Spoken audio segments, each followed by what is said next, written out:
Hello, and welcome everybody to the Bro Community Cup Finals series. Oh man, I'm excited to be here. Max Presso, welcome to you, sir. I'm so happy to have you with me. Hello. Excited for today. Excited for the Rocket League.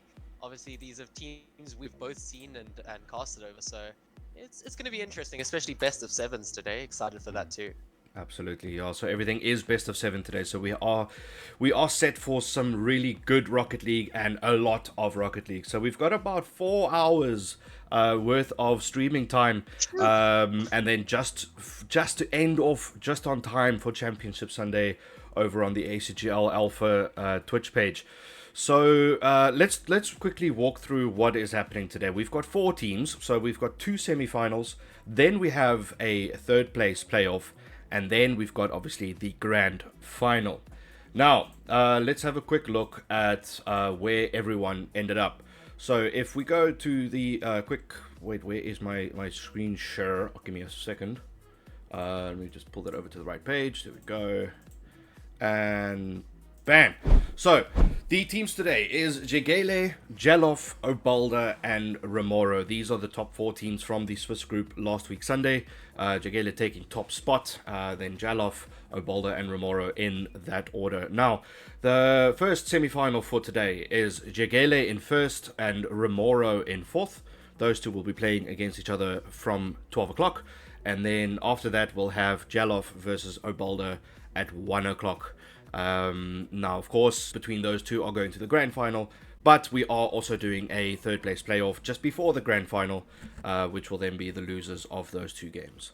So, I mean, I think that we have a lot of fun coming up, especially with the likes of Jegele, which includes Quester and Nekropovic, Remoro, which includes Scraffy and Morris. I mean, these are high ranked players, good players, and I look forward to a fun-filled day of Rocket League.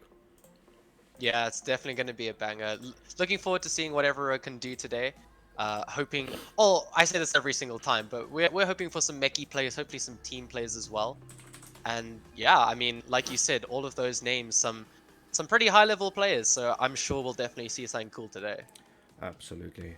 Now let's quickly say hello to those who are in chat. We've got Mr. Blackfang, we've got Atomic, we have Silent Trooper, we have a hello there from Spiritual Monkey. Welcome. Kershoff. Let's see. Alex Defatak lurking from a family lunch. Now that is dedication right there. Being at a family lunch and still making time for bros before boost, as he says in the chat. Zany, welcome to you, sir. Appreciate that. The follow there, Silent Trooper, as well as an earlier follow from Dofi. So I'm looking forward to today. The players have started inviting us into their lobby. Now for Jegele, the original roster was Koister, Akropovic, Nuclear Ox, and Killing Fields. Now it seems that Nuclear Ox and Killing Fields are not able to join us today. So we have the substitute of Color Cold. Now we know that Color Cold is a legendary player. He plays for Oblivion team that was, of course, Bro Sidon before that. And I think with the likes of Quaster and Akropovic, that looks like a nasty team regarding their ranks and, of course, their skill levels. Yeah, no, definitely a team that can surprise a lot of people, especially mechanics wise. And I see 3 Phoenix in the party right now, so it's getting serious. I think it's Phoenix all around, which is it's just the epitome of sweat, right? If you see a Fennec, if it's black or just standard, and there's not much going on there. There's no like animated decals or weird looking wheels. You know that they're here Try hard, Priest. to try hard, exactly. So that's definitely a good matchup, and they're playing Remoro. Now Remoro includes Scraffy, Morris, Swerve, and Genzander. Now, when we watched them play last week Sunday, we saw that they gave Genzander quite a few options to play, opportunities to play in those matches. But as soon as things started looking like it wasn't according to their script, they brought on Swerve. And Swerve is a higher ranked player. So with the likes of Scraffy, Morris, and Swerve all hanging around champ to grand champ, again, a spicy lineup. I'm looking Yeah, forward to seeing definitely. these two go ahead. Yeah, no, I think, yeah, like these names popping out at you, you just know, like, GC1 champ around there, sort of. But I'm sure all of these players could probably peak even higher than that. So we'll have to see who's peaking today. But I mean, even though it is a community cup, and we did say at the start with the Phoenix, it is going to be a sweaty one for sure, especially best of 7. Hopefully no blowouts today. Don't want to see a 4-0, please. We definitely, and who knows, maybe we'll get that elusive game 7. So yeah, fingers crossed for that. 100%. We are definitely trying to avoid a sweep in any matter, and of course these teams have all fought it out last week Sunday to be here, which means that they are the best of the Bro Community Cup that we have to offer. So I don't think that we're going to see any sort of sweeps here. That being said, there are a few players that are not available today, so we will see what happens with the differences in these teams, especially with those that have changed their lineups.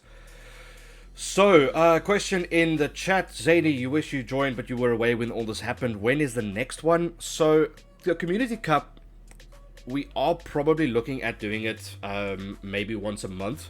But that is not confirmed yet, so don't hold me to anything. I know I've got some admins in the chat, so maybe they can back me up on this.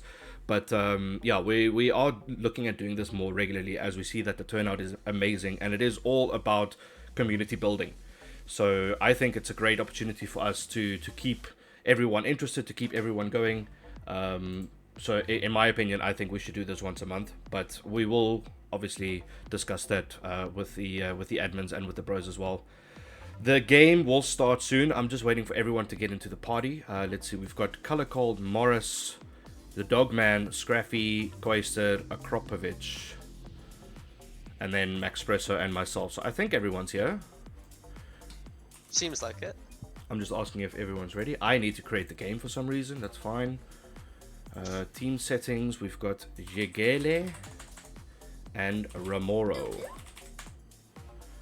And we are doing best of 7. Series length, best of 7. Alright, everyone ready?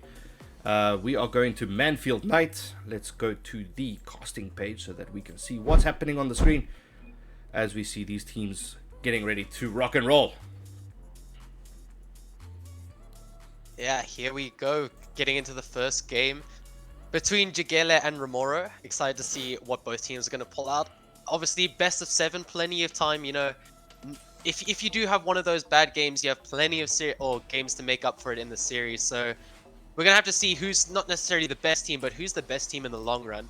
As a nice kickoff there is going to go in Ramoro's favor. Yeah, I'm looking forward to seeing what happens between these two teams. As we've discussed, this is a lot of champion and grand champion ability in this lobby. The likes of Color Cold, Akropovich, Koister, Scraffy, Morris.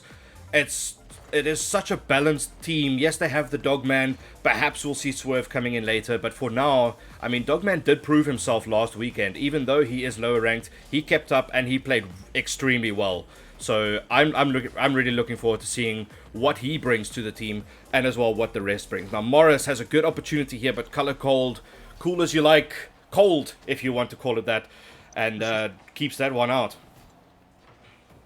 Yeah, no, definitely all eyes on Color Cold here coming into the team. Excited to see what he can do. Obviously, as you said, very good player, high-level player. Unfortunate whiff there coming up from Acro, and that's going to be the first goal for Scraffy. Bit of a miss there, maybe a bit of nerves, but it was a nice dunk by Moraz, and huge pressure there by Scraffy on Color Cold, just completely tailgating him there, but that's 1-0 in the series so far.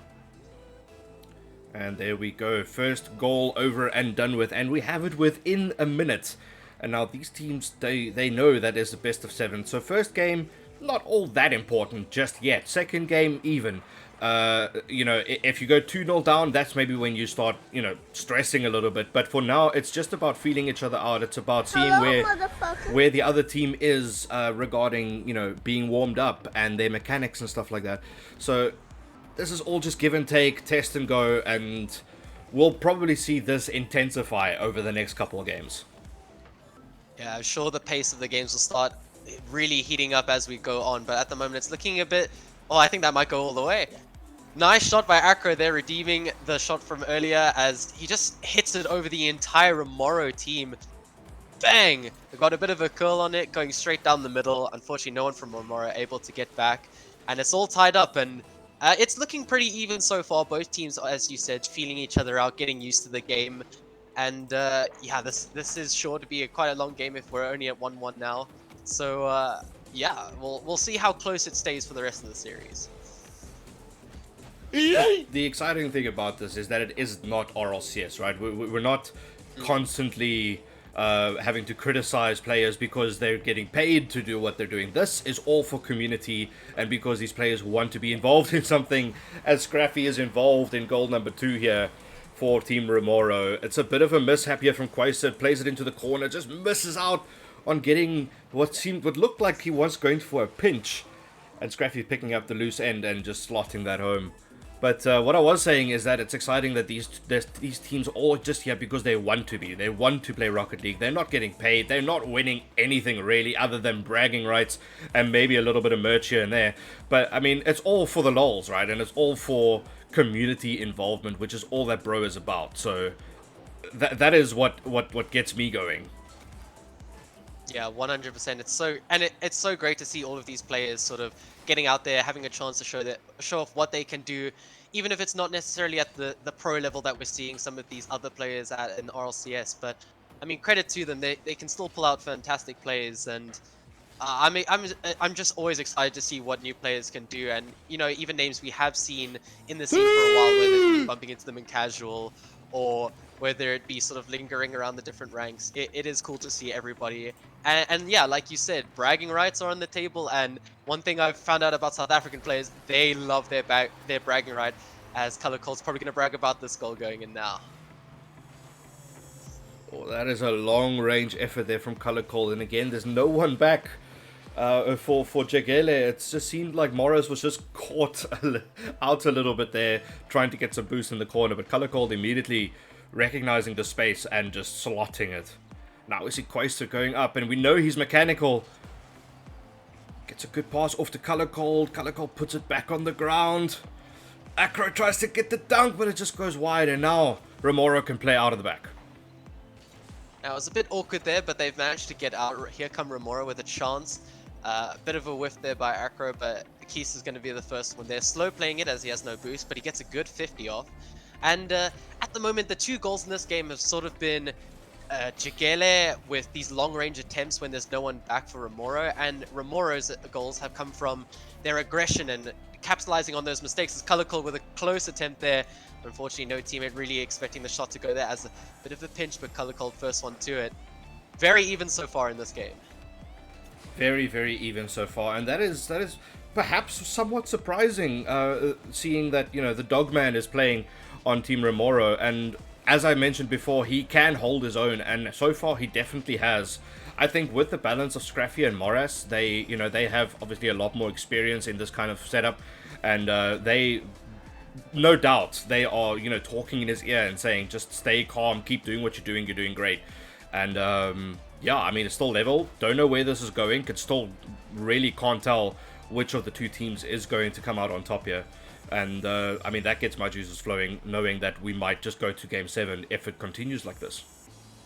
Yeah, please, Game 7. It'll be so, like, the tension, the excitement of a Game 7, but Scraffy's going to completely outplay 2 players from Jagele there. It's going to put in the 3rd for the series. What a series Scraffy is having in this.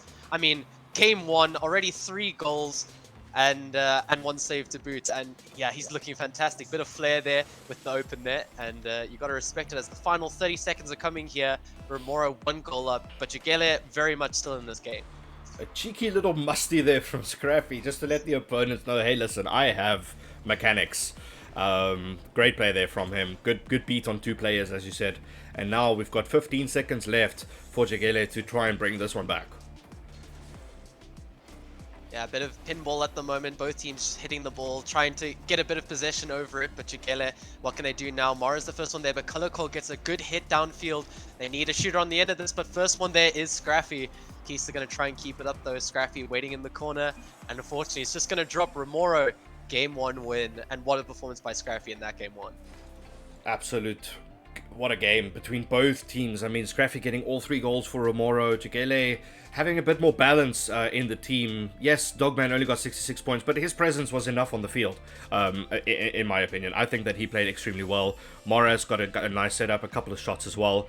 And, I mean, Jegele, they were not overwhelmed at all. I think this could have gone either way. Scraffy had a lucky break on that last one. So, I mean, my money is on a comeback here from Jegele. Yeah, we're going to need to see it now as decent kickoff there. Moraz going to get the mid boost and going for the ball, but Keys the first one to follow up there. This one I'm hoping to see maybe some more team players as both teams settle into this series. Obviously still a long way to go with how close that first game was. You can't help but think this hopefully will be more of an even series, but good shots coming out there from Accra, unfortunately going a bit high, but good pressure coming out, almost a redirect into the top corner, but Remora stands strong. Good pressure here from Jegele, and that's exactly what they were hoping for after that loss in the first game. But Remora holding on strong here, and it's tough to say which one is going to get the first goal here. Decent effort there from Maras, but Akropovic instantly recognizing the threat and making sure that goes out to the side. Scraffy with a demo on Acro, just doesn't get to the goal now. Now Koister is in a 1v1 with Dogman. Dogman does extremely well, and Acro puts this onto the backboard. It's a lot of pinball here, a lot of attacking it after attack from both teams. It just seems like we're trading chances on either end at this stage. Yeah, we see mainly from Jegele these sort of booming clears and aerial attempts, but credit to Remora, they are meeting them very well as Scraffy's going to try and take that off of Acro, who unfortunately misses that follow-up touch. But first one there, Moraz going to hit it down the field. Color Cold with a bit of a whiff. Acro lost the net, the Dogman, can he get the goal here? Decent attempt, and credit to the Dogman, as we said, obviously lowest rank in this lobby, but he is still holding his own and points on everything in Rocket League. There's a lot of off the ball plays and positioning you have to make, as this one's going to go the length of the field, and a close attempt goes there for Jegele. A question in chat here from the Bromeo: how many games down? We've only had one game so far. It is 1-0 to Remora right now, but Jegele is pushing everything that they have to try and get this game back. Oh, it's good control here from Morris. He just tries to play it out slow. He might not have a lot of boost. Scraffy takes over. He's got plenty of boost. Koister gets a good clear out here, and now it looks like we have Team Jegele on the attack again. Yeah, a couple awkward whiffs coming out there a bit in midfield, but I am liking the ideas coming from these teams. A couple passing attempts coming out from both teams in this game, which is good to see. I think it was Moraz to Scraffy earlier and then Acro to Color Cold. So it's looking like the teams are really trying to go at it as Color Cold with a chance here. Unfortunately, not much of a shot to worry Scraffy, who's going to take this the length of the pitch with a little air dribble. Unfortunately, no more boost to continue, but he does get the corner. Doing his best there in the corner, but unfortunately Jegele closing him out. No teammates there to follow for Scraffy, and Jegele moving down the whole pitch of the field, but it's looking like both teams, you know, they're having these attempts, but nothing too worrying for either team in terms of shots coming out yet. Look, these two teams did meet each other in the third round of the Swiss group last week, with Jegele taking a 2-1 in that best of 3, and I'm pretty sure that Remora seems to be a bit more motivated right now to make sure that doesn't happen again. Now, of course, this is a best of 7. It's a lot longer than best of 3. But so far, a real dominant performance here from Team Remora. They look a lot better than they did last week, even with the Dogman on their side. Yeah, no, exciting to see what these teams can do, and I mean, good pressure coming out from Remora, especially Scraffy, constantly challenging these players in the air as well as Moraz. Good bang down the field now, we'll have to see what they can do. It's an awkward bounce down, but Color Cold first one to it. Good bump by Keister in the midfield, but the Dogman's just going to send this length of the pitch. Good chance for them now, but 2 players are back for Jegele. Sort of a bit of stacking the net from Jegele, but that's what they need to do to prevent these Remora shots. I actually can't believe that we've had 4 minutes of gameplay in game number 2 and we haven't seen a single goal. This is a proper midfield battle, a grudge match, if you will. Both these teams looking for what looks like the decider in this match, seeing as it is not a 3-2 game. At this moment, it looks like a 1-0 game. And both teams just trying to get that first goal and make sure this goes their way. Now, Color Cold had the opportunity of a lifetime, and Morris in the right place at the right time. What a save from him, and that keeps it level. Yeah, and I was on Color Cold's perspective there. It looked like the net was pretty much empty, but all of a sudden a player from Mororo streaming across the net and getting back in time to keep this game at 0-0. And I mean, we're approaching our overtime here, and what a contrast from Game 1. I think the first goal for Game 1 going in after a minute, and now 5 minutes, no goals, first OT of the series. Oh man, oh man, oh man. It's game number 2 of the day, and we already have an overtime. This is insane from both of these teams. They're holding on for dear life right now. Scruffy knows that they are 1 game up, and if they put another goal in here, they go 2 games up, which puts them in somewhat of a driver's seat. But that being said, it is of course best of 7, so they will still have some work to do. On the other end, Jegele are trying to make sure that it's not the case, and that they bring this back to level, which will then essentially make it a best of 5. Yeah, no, Jegele, this is definitely a must-win for them. They can't let Remoro go 2 up. Even though it is best of 7, it's not a position you want to be in when you go 2 series down. So we'll have to see what they can do here. Some good pressure coming up from both teams, but still a bit of just pinball at the moment. No team really look like they're going to threaten much of a shot, but I'm sure that will change shortly as a minute of overtime has passed here. And like you said, Dutch, I still have no idea who's going to come out with the win in this one. We already have had a minute of overtime, and this still doesn't look like it's going either which way. I think we're going to end this with a fluke or with a lucky goal at some point, because whatever either team throws the other way, the opponent saves it or makes sure it doesn't go in. And it is such a grudge match right now. Both these teams really hoping that they come out on top, as Koister does bring it back to a 1-1 in the series. It's an unfortunate touch here from Dogman, gets demoed in between that. Morris just gets looped over by Quasted, and it's a great goal, and now we've got a 1-1. Yeah, well done by Jegele there, Keith. Absolutely huge there. Recognizing the awkward touch by Dogman and getting an instant flick over Morris and net. Well played, Jegele, and we're all tied up. Practically a best of 5 now. Exactly, a practically best of 5, and that is what we were hoping for from the start, is that we're not seeing any sweeps yet, and we're not seeing any dominance from either team. This could still go either way, which keeps us on the end of our seat, and that's exactly what we were hoping for. Yeah, no, going to be interesting to see this third game now. No team with the advantage in this series. It was looking a bit scary for both teams at times, but I think as the series is going to go on, they're going to get more and more clinical, less and less whiffs coming out. Nice touch by Dogman, but the first one they're going to be Keister, but good by Morris to intercept that. Scruffy going to hit this high. Can he get the follow-up? No, he can't. Color Cold on the back foot with a good clear. And yeah, just such a back and forth series at the moment. No team really getting a hold of the series as is at the moment. And good chances go missing from both teams. There's a good hit's going to go by Color Cold here. It looks like he's going to go the whole way. And all of a sudden we had that game with not a single goal until 6 minutes of gameplay, and almost 30 seconds in here, and we have our first goal in game 3. Yeah, it just looked like a little bit of a mishap, unfortunate mishap there from Remoro. Just no one getting back for that open net, and Color Cold instantly just capitalizing on that situation. But now, very contrasting to the second game, we've had an early goal. Second game, we had 6 minutes, maybe even 7 minutes of no goals, and then all of a sudden just bang, it's 1-0. Now we've only had not even a minute yet, and we already have the first goal. What is the tactics here? What are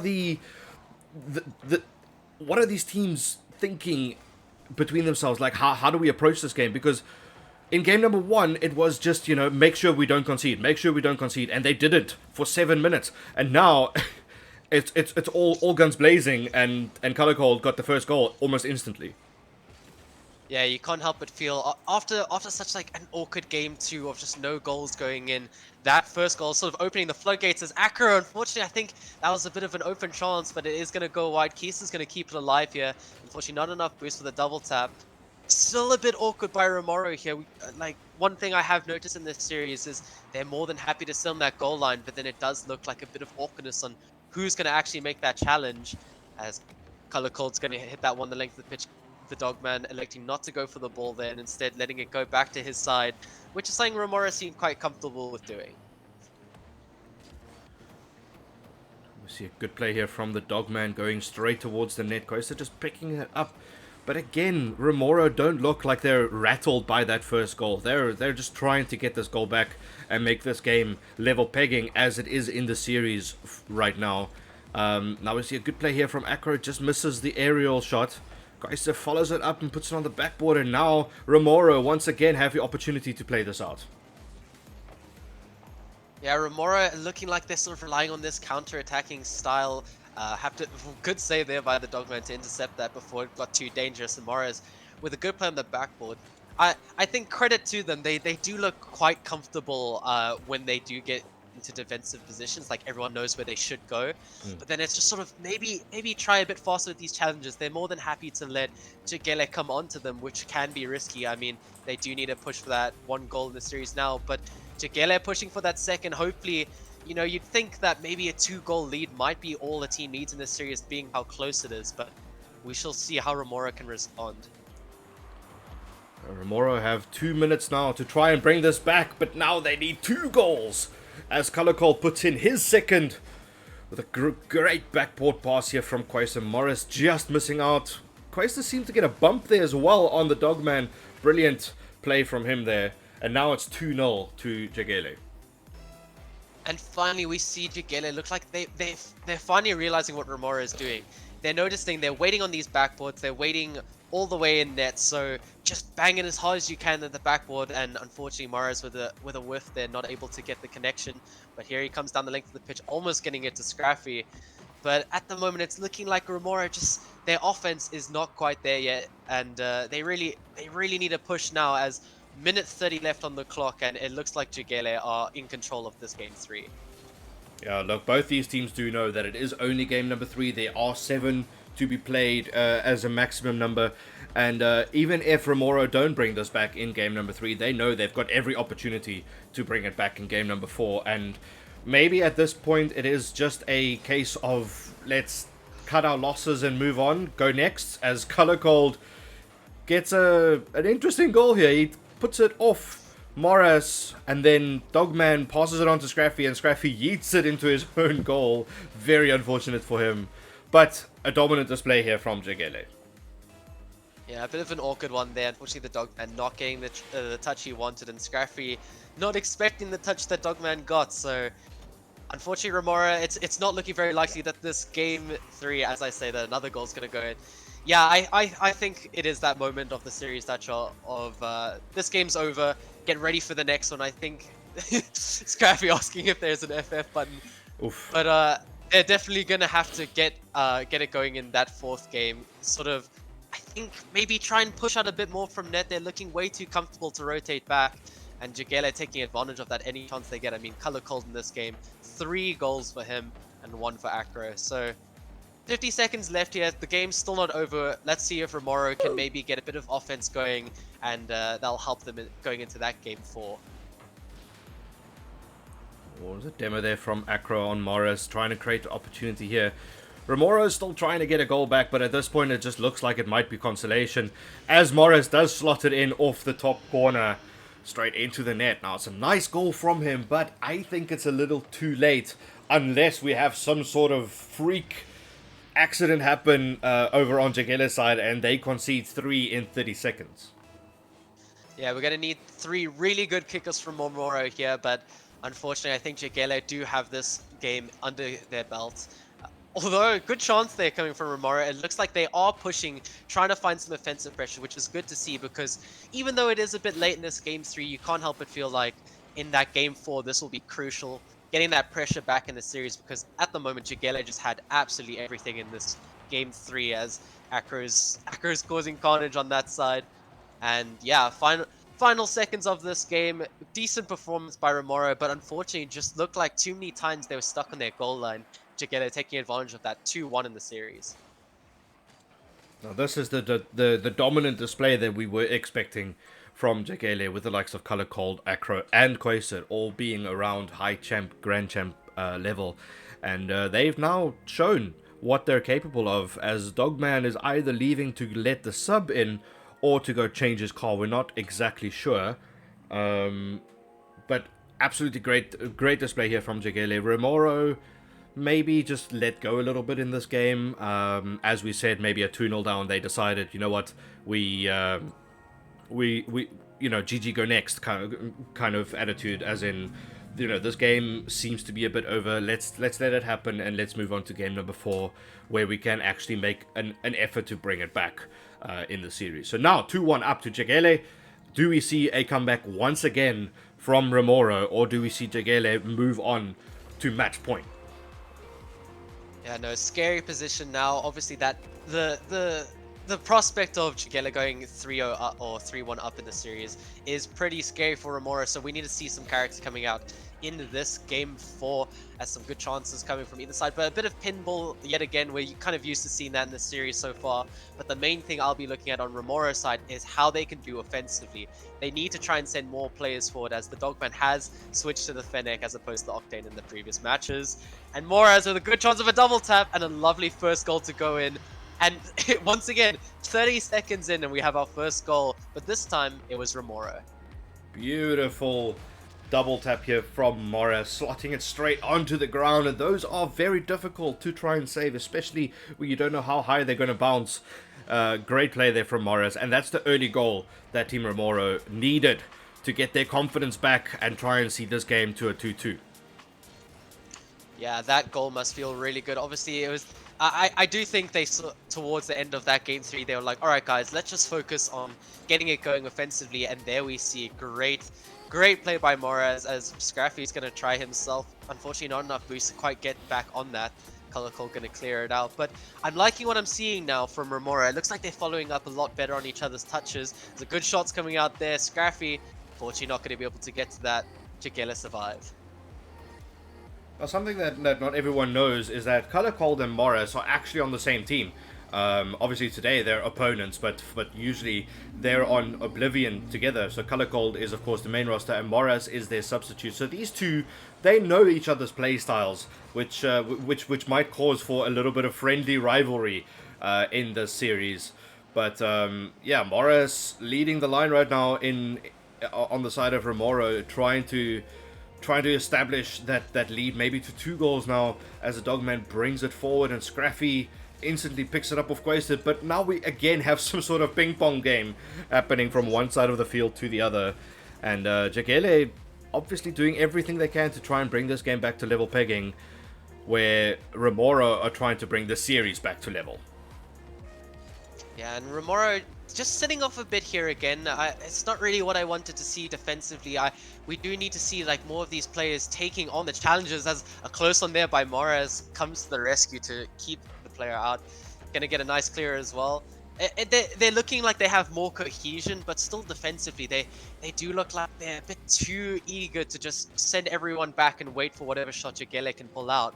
But I mean, credit to them, Jagele haven't been as clinical in this game so far, as we're approaching we are at the halfway mark now, and still Remora holding on to that 1 goal that they scored very early on.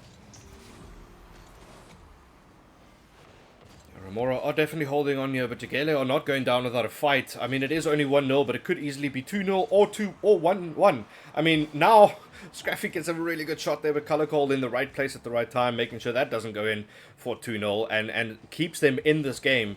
I feel like the next goal here is crucial, because now we've had 3 minutes of gameplay, only 1 goal scored.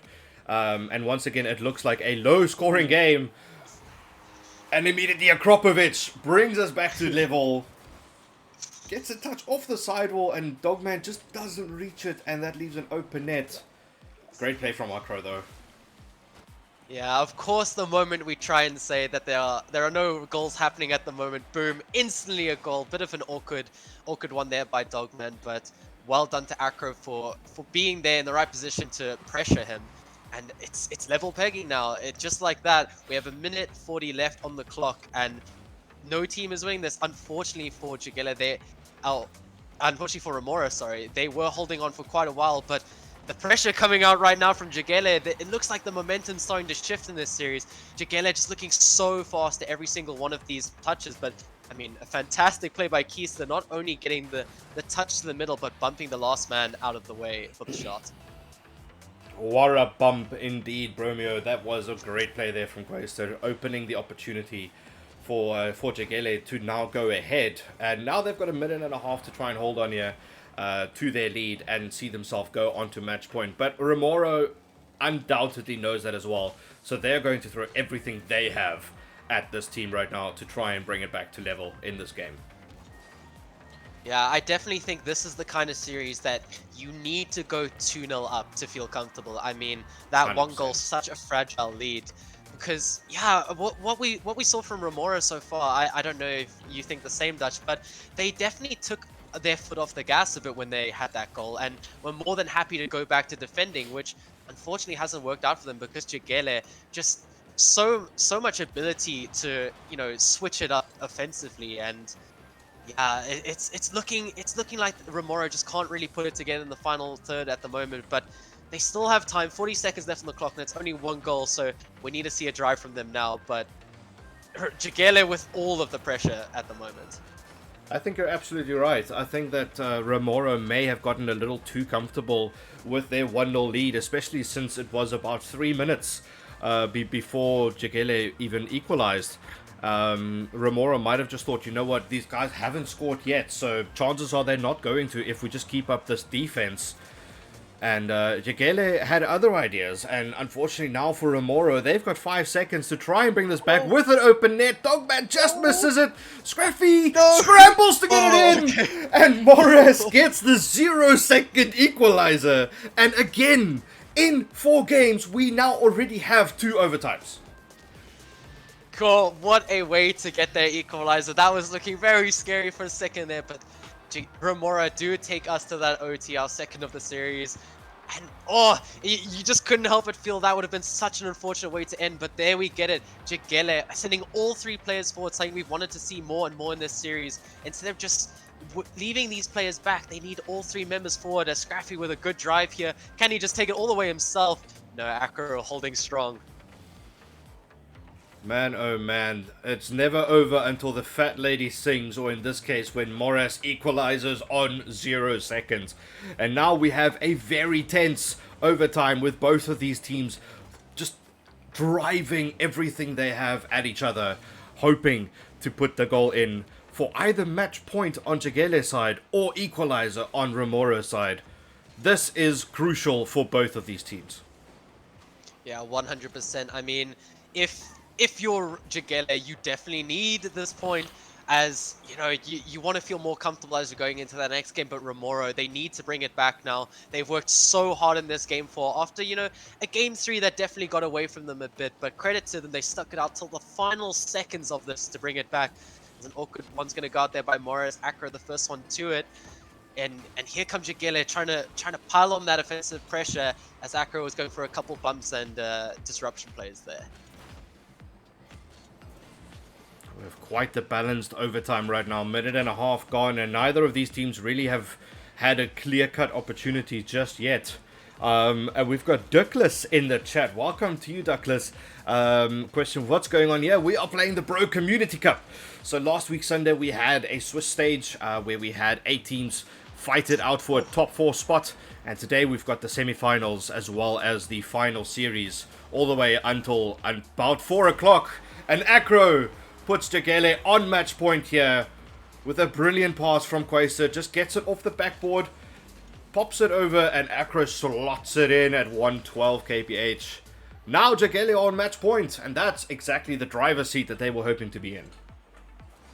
Yeah, the pressure at the end there coming from Jagele was just so immense. We saw Color Code running disruption, getting a couple demos, and then finally his teammates were able to follow up, and a great play from Keister to Acro to win that game. It was just Jagele. It looked like they just were more comfortable offensively than Remoro were. I think Remoro definitely the kind of, well, looking at the shots now, 5 and 4, 9, so, and then 8 on the side of Jagele. So Remoro did have a lot of shots, but just I think they just need to try and get get it more precise, get it more accurate, because at the moment, I think for both teams, they won't be too happy with some of the shots that they put up. Now it looks like we have a bit of an issue. Quaster has left. Okay, he's back. It just seemed like he had a connection issue, but now he has rejoined the party. So we are going to see the original Jegele trio go into match number 4. Match number 5. They are 3-1 up. No, match number 5, excuse me. So match number 5, Quaster is back for that one. So luckily, no connection issues there. Because as far as I understand, Jegele doesn't have a substitute for today. So it is all guns blazing for these 3. Yeah, and it's going to be interesting now. Jegele, match point for them. Let's see if they can close out here. They had their offensive pressure is just really immense, and I mean all of their players sort of willing to run disruption, even if their teammates aren't there. A bit of a miss. Colorcall with a close shot. Dogman going to get a good block there. Bit of a KG start, but Jegele already wanting to start off with all the offensive pressure coming out in this game. It's up to Remora. They have to respond here. This is their tournament life. And a bit of a miss coming out from Dogman, but here comes Morez down the field. You can't help but feel they need to push for these 2 goals as fast as possible, if not even more than that, because Jegele more than comfortable and more than capable of scoring quite a few goals themselves. Okay, I seem to have disconnected from the game, so let me just jump back in. I did have some packet loss, so I'm not sure what happened there. But excuse me, viewers, I will be back instantly. Give me 2 seconds, and we're back on Spectate, and we're back in the game. Alright, so, luckily we haven't missed much with Color Call trying to get a double here on the backboard. And both these teams holding on to a 0-0 at the moment, with only a minute gone. Yeah, and this has been the first series in I think like 1 or 2, maybe a third. I think that third game was the overtime one, but there hasn't been a goal yet, which is good to see. Both teams holding quite strong here. Remora looking like they're still struggling a bit to get some decent offensive pressure, as we see all 3 members back at the moment, and Acro looking to just dive in and see if he can cause some carnage. But I think Jegele have just got their rotations down at the moment, and Remora look like their rotations sort of always end up on their side in their net. So yeah, definitely looking to Scraffy and Morris to see what they can pull out in this game. Maybe, utilize all 3 players. Maybe send the Dogman forward for some bumps and demos. We haven't seen that at all really from Remora, but Jegele have been more than happy to go for the bumps and demos in this series. Yeah, it just looks like a little bit of shooting practice right now for Jegele, with Remora really pinned back in their half, just defending all this pressure from Jegele. That being said, they're holding on strong, and they are just waiting for that opportunity to play this out over the halfway line and try and get an attacking play of their own.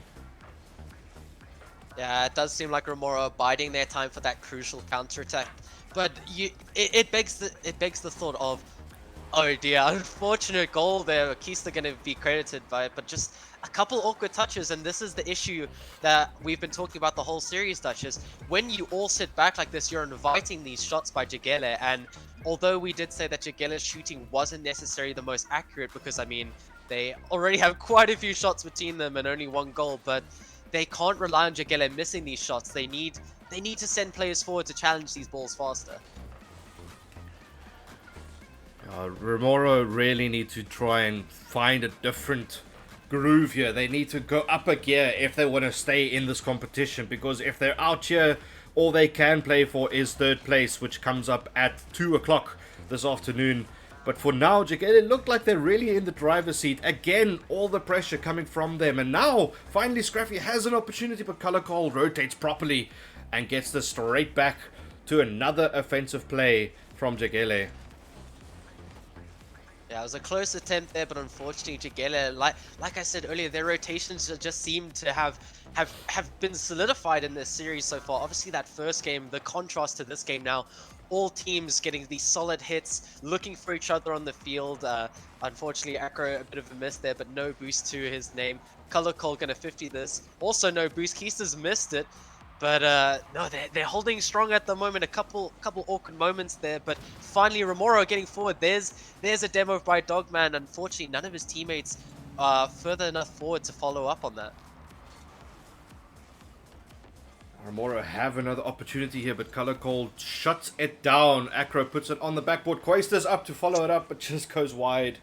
And Remoro live to fight another day here. They still have a minute to try and bring this back. They need to do something now. They need to make a drastic change if they're going to try and bring this game back to level. Because Jegele just looked like they're cruising at this stage.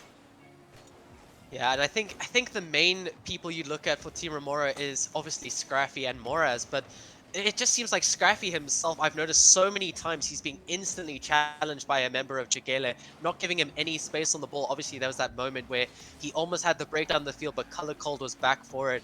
They're not giving Scraffy any space on the ball, and it's really hurting Remora in this game. But final 30 seconds, what can they do? They did score that 0-second goal last time to equalize it. I really hope they don't have to rely on the 0 seconds now. They really don't want to rely on that as well. As Acro puts it in for 2-0 and basically puts the final nail in the coffin. With Jagele already being on match point and now having 20 seconds to hold on to go to the grand final. Yeah, and I don't really know what happened for Remora there. It looked like Moraz was too eager to go for the ball, not respecting the Dogman's touch on it, and it just took both of them out of the play, and that's not what you want to see as the final moments of this game. A close one there by Keister, but you can't help but feel that Jagele have won this. Unfortunately, Remoro just not really getting it going offensively, but credit to Jagele for whatever crucial saves they had to do, but I mean, what a series. 4-1. Credit to Jagele for just looking completely dominant there. 4-1 indeed. And that means that Jagele go through to the grand final, which will be played at 3 p.m. Unfortunately for Remoro, they lose out and they are going to the third place playoff against the loser of the next series, which is semi-final number 2 of the Bro Community Cup Challenge, and that'll be Jalof facing off against Obalda. Now, as far as we are aware, the rosters for these two teams, Jalof is Breezy, Aspect, Fancy Lizard, and Oops. And then for Obalda, we have Alex Vomits, Kureji Hosu, Wimbalas, and a new substitute, Little Moose. Another Oblivion player comes into the mix. So that's going to be an exciting matchup. That comes up at 1 o'clock. So while we get those games ready and those players ready to go, we're going to take a little break. Guys, thank you so much for being here for the first game. Don't go anywhere. We'll be back with you just in a few minutes.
emotional damage.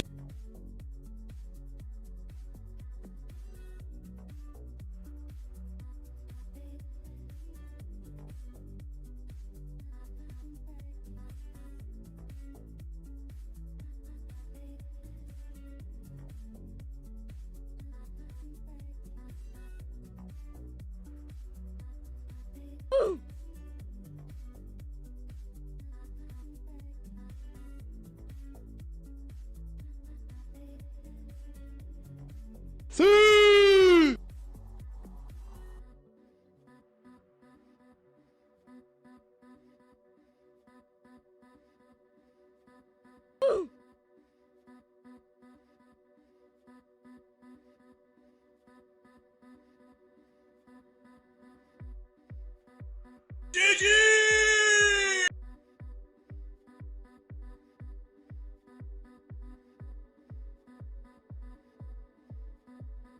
Hello, motherfucker.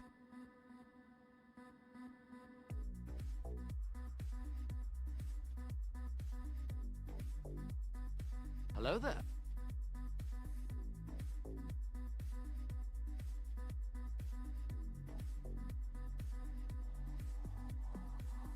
See!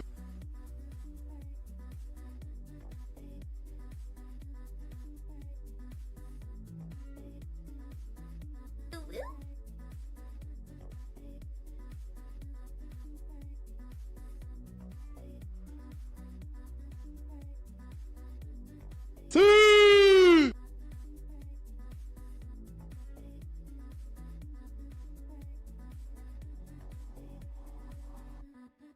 See!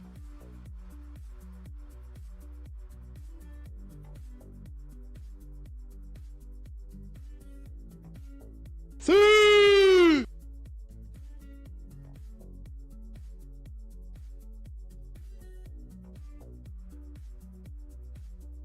Hello there.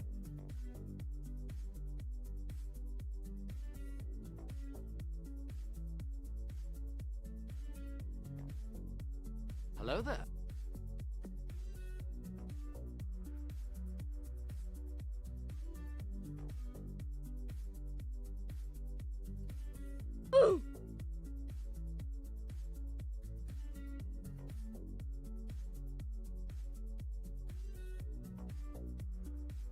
Hello there.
All right, we've taken our break. We have reset for match number 2, semi-final, between Jalof and Obalda. Now, for those of you who have just joined us, very, very welcome to you. We are playing the Bro Community Cup Finals series. We've had semi-final number 1, seeing Jigela take a 4-1 against Romoro, and now we're moving on to Jalof against Obalda for that final spot in the grand final. Maxpresso, what did you think of that first game, and what do you think that Romoro can do better to try and take that 3rd place? Well, it was just too defensive from Romoro for me. I thought there were just too many times when they were way too comfortable to just all rotate back to sort of towards the net or on the backboard. And then that just left them open to shots, demos, bumps. And Jigele were more than happy to do that. So maybe just we'll have to see how they do to try and get that 3rd place, but maybe more bumps. Obviously, with the Dogman being a lower rank, I know that might be difficult to incorporate when you're GC or champ. So maybe just, you know, give him a task, make him bump, make him steal boost, make him disrupt the other team. There's definitely a role you can find for every single person in that team, and I want to just see more aggression, I think, is what I'm getting at here. Absolutely, and Jigele did, they 100% showed that aggression. Yes, game number 1 was a little, you know, give and take, little test and try out. Game number 2 even as well, but then from game number 3, they just started playing in the way that we expect from the likes of Color Cold and Acro, and even Quester. So, I mean, they played extremely well. They took a 4-1, which is not easy to do against the likes of Scraffy and Maras. So I think it was a great performance from both teams, but Jigele definitely deserved to go to the grand final. Now, between Jalof and Obalda, if we have a look quickly at the rosters on these two, for Obalda, we've got Alex Vomits, Courage Hosu, Umbalas, and it seems like OB is back, so Lil Moose is not just yet subbing in. He was going to get in there for OB, but it seems like that's not going to happen, although we have had Hosu tell us that maybe he'll be back for the later games, perhaps later in the series, or the grand final, or the 3rd place playoff, depending on which way they go. So we might see Lil Moose a bit later. And then for Jalof, we have Breezy, Aspect, Oops, and Fancy Lizard. So also, I mean, Breezy and Aspect both being high champ players, Oops being a diamond player, and Fancy Lizard, I'm not actually too sure. That's a name that I don't know too well. But again, that is the whole idea behind the Bro Community Cup, is to include those players that we don't see very often, but are still considered bros. So I'm definitely looking forward to this game. Alex and Balas, I know that they are champ players. Courage Hosu, I think, might be diamond or champ. And then Obi, of course, is the star man, as we saw last week, with his gold contributions. So we're just currently waiting for the rest of the players to join the party. Let's see, we have Obi, we have Alex, and we have Umbala, so that makes up one of the teams. Then we have Maxpresso, Fancy Lizard, Crazy Horse, and Breezy. So it looks like everyone is here. Let me just ask if everyone is ready. Cannot send messages. Interesting. Okay, let me change that setting. Not sure why that's a thing. Chat. Party chat. There we go. Okay.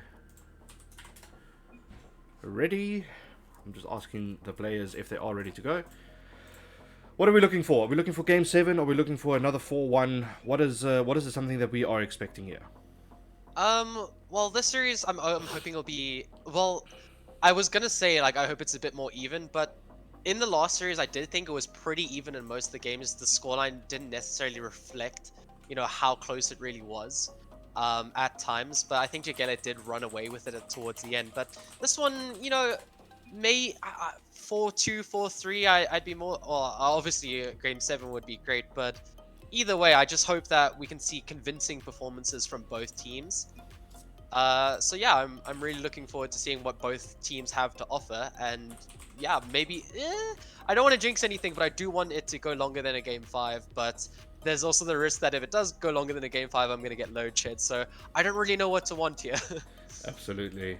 Now, we have an issue from Jalof saying that they're not able to include all of their players, so I'm going to change this to a name and password game, and let me just send the details to him, both name and pass, and then we create the match. Mac, are you joining? Just for me to know. Yes, I was joining. All right, cool. All right, so while we wait for the players to come into the match, let's switch over to the casting page. And yeah, I'm looking forward to seeing what happens here. Of course, this is for a place in the final, which is to be played at 3 p.m. And before that, it'll just be the third place playoff between the loser here and, of course, Remoro from semi-final number 1. A question from Tubbsy is how can we join the bro community Discord? If you do exclamation Discord in the chat, that takes you to my Discord channel, which is the Coffee Hub. However, if you go and look on my about page, there is a link there as well to the bro Discord server. Let me just double check that it is there. I'm pretty sure I have put it in. But yeah, if you just go to my profile on Twitch and click on the about page, you will see the bro logo. Which will then take you to the Discord server.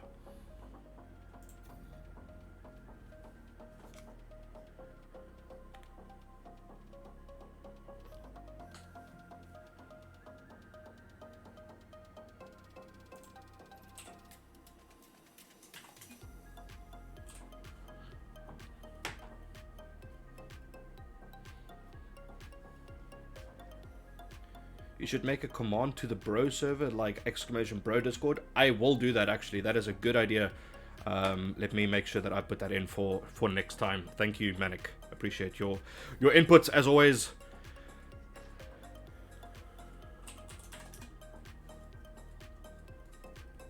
When is the next Bro Community 20? We are not quite sure, Tubbsy. My idea is to have this perhaps once a month or maybe once every 2 months, but that is something that will be decided by the admins after today, and then we'll take it from there. But do keep an eye on our Twitter as well as on the Discord server where all the information will be shared with you. Alright, and it looks like we're finally getting kicked off here. All the players are in. We are getting started with game 1 of the best of 7 between Abalda and Jalof. Lots of names in here. I think we're looking at around champ, high champ, maybe low GC and some diamonds. So I think both these teams are looking pretty even, so we'll have to see what both are capable of doing. Look, we do know that the likes of OB, Breezy, Alex Vomit, they are quite mechanical and they do like having those flashy plays. Wambalas and Oops, they are real grinders for their teams, so this should be quite even. I'm looking forward to seeing what both these teams have to offer, and maybe a bit of mechanical play here and there, seeing as we have a couple of freestylers in these teams. With Alex taking the first goal instantly, 4:28 on the clock, not even a minute gone, and we already have the first goal. Alex taking an open net, with Aspect trying to turn around quickly to get back there and just doesn't. Very early lead here for Obalda. Yeah, a bit of an awkward touch there by Breezy that unfortunately set up the shot for Abalda, but yeah, Aspect just caught a bit flat-footed on the goal line there, not expecting a shot like that to come out so fast. And I mean, yet again, we're in a situation where already a goal has been scored after 30 seconds. So we'll have to see how Jalof can respond now, but I'm more than confident that they will. But Abalda, they're looking quite good so far as they come down the field here. Absolutely. Now, if we quickly have a look at the games that these teams played last week, Obalda and Jalof have met each other in the Swiss group last week, where Obalda took a 2-1 in a best of 3, and then Jalof, of course, also winning 3 of their matches. This is C2 and C3 playing each other, so they are very similar on points. They both have 3 wins in the Swiss stage, both just having 1 loss from the 4 games they played last week. And yeah, I mean, this, as we've said, this looks like a very balanced matchup, and I'm looking forward to seeing what happens. Are we going to go to game 7? Let's hope so from the neutral standpoint. But so far, Abalda are just holding on to their 1-0 lead. Alex going for a bit of a cheeky Breezy there, unfortunately not getting the connection, but his team still has the attack. As a bit of a double commit, but it's all good as Jalof are moving this down the field. Nice hit by Aspect. Breezy going to try and get to it, but unfortunately thrown off a bit there by Umbalas. Still looking very even at the moment. Teams having their back and forth as we usually see in these games, in these game 1s.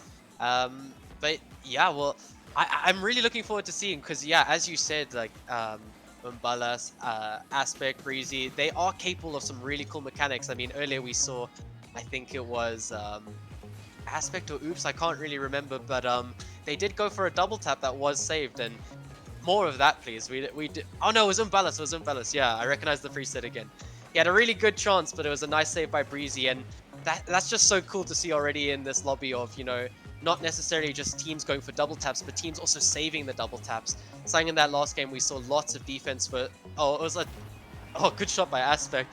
But it was the last series felt like a lot of defense versus a lot of offense, and this game so far is looking pretty even, as it's just been evened up by Aspect.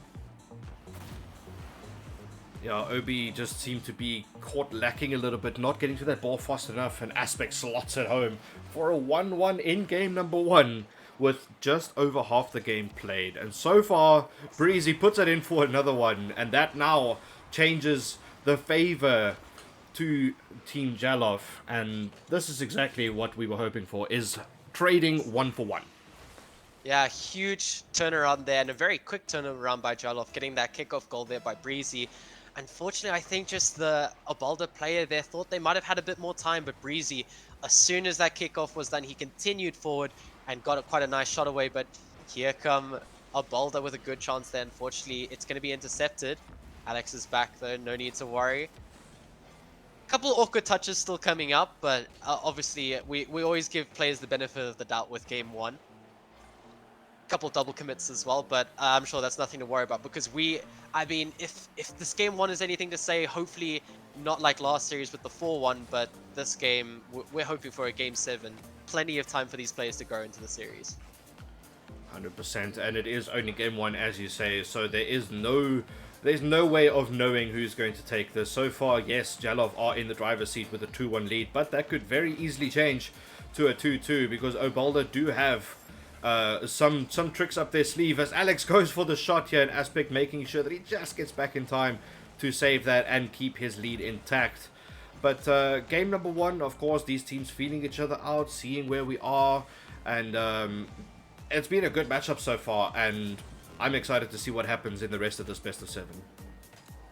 Good bump there by Breeze, but unfortunately he's going to also connect with Aspect, so this gives a bit of a chance for Abalda. Good shot coming out there, double commit, but was necessary for the save for Jalof as they move down the pitch here.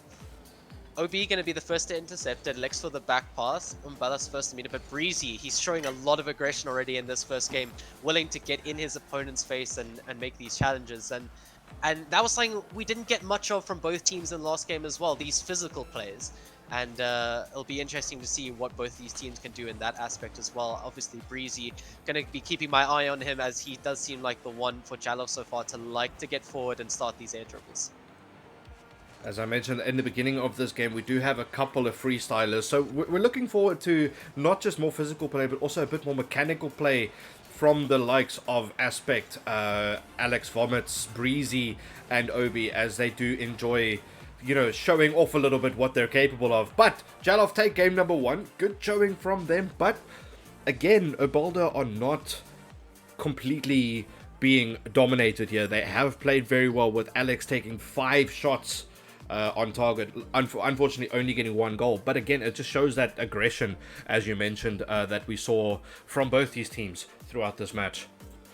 Yeah, definitely. After this first one, I think nothing for either of these teams to worry about. Jalof, you know, they took their momentum when they had in that game, instantly got those 2 goals that they needed to get back into it, and they held on. So Abalda, we need to see more offense coming out from them. A lot of the touches in that previous game with these awkward booms to the other side of the field, but we need to see more control coming out from them in the second game if they want to make it 1-1 in the series. Alright, so we see game number 2 kick off with Breezy on the up, instantly putting this towards the backboard. Oops, maybe should have had a little bit more aggression there, but of course, you know, it was good defending there from Abalda once again. And now Umbelas tries to carry this out. Alex picks up a big boost so he can try and make a play here. Aspect, cool as you like though, try and carry this out of his half. I'm really Yeah, good. hoping for an improvement. Excuse me, I'm speaking over you, Max Presser, but I'm hoping for an improvement here from Obalda and a real, showing the dominance that they have shown previously. As I said, both these teams have only one loss on their record from last week Sunday, so they both have what it takes to make it to the grand final. It's now just a case of who wants it more. Yeah, 100%. I mean, Obalda in that previous game, you did point out how Alex did have, I think, what you say, 5 shots. So it's not like they don't have enough shots. It's just, well, we see again there, Jalof's, it might be double commits, but they are saving these shots rather convincingly, not letting any chance for an Obalda player to follow up, as Alex is going to take it the length of the pit, unfortunately. Getting dunked out by Breezy there, and Breezy now with a chance to take it his own way.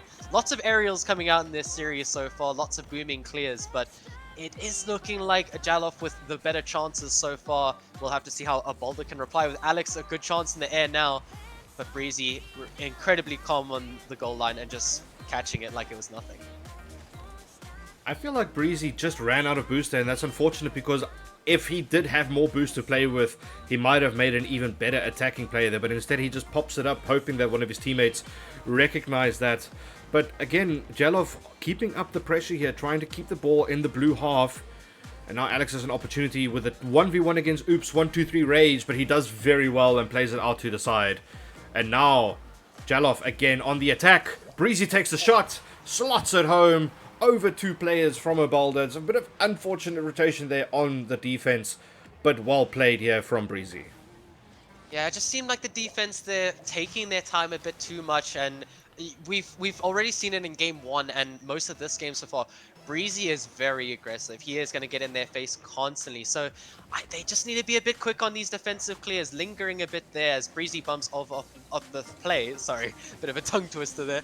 But Aspect is going to take it out now. And yeah, Obalda just looking like they need to have a couple more chances offensively. But at the moment, Jalof more than happy to run right as Aspect's going to move through the entire team there. It's a bit of an unfortunate bump there from Umbalas on Alex there. Just unfortunate not getting to the ball to try and make a save, instead bumping his teammate and leaving an open net.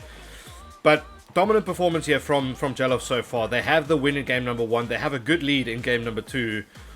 Obalda needs to change things up here if they want to see themselves bring this back. Yeah, 100%. It's looking like they're just a bit more comfortable than Obalda at the moment, that being Jalof. As Breezy's going to take this out, gets past 2 players quite comfortably, more than happy to take the control. And that's also something I'm noticing about Jalof, is they know when they can take their time. As I say that, of course, Obba's going to slot it past all 3 players. But just as I was complimenting them, but nice pass out by Alex there. Welcome to being a caster where everything you say gets contradicted by the gameplay in that very second, with Obi getting a good play there from a nice pass in the air and slotting that in for 2-1. Now, Obalda seem to have a little bit of momentum. Can they build on this and get a second goal quick fast to try and bring this back to level pegging? Yeah, no, good. It was really good play coming out from there. Alex waiting on the sidewall for that attempted clear and just dishing it center. We need to see more of that, more of these passes coming up from Obalda because, well, there's one as Umbalas passes it to Alex. It's looking like it's getting there. It's getting a lot better offensively, but there's still 1 goal down here. We'll have to see what Jalof can do as well to reply. It's good saves coming out there by Aspect, but it's loose in front of the box. A good pop by Alex. Unfortunately, Umbalas too far back and Aspect the first one there. But it's looking a lot better.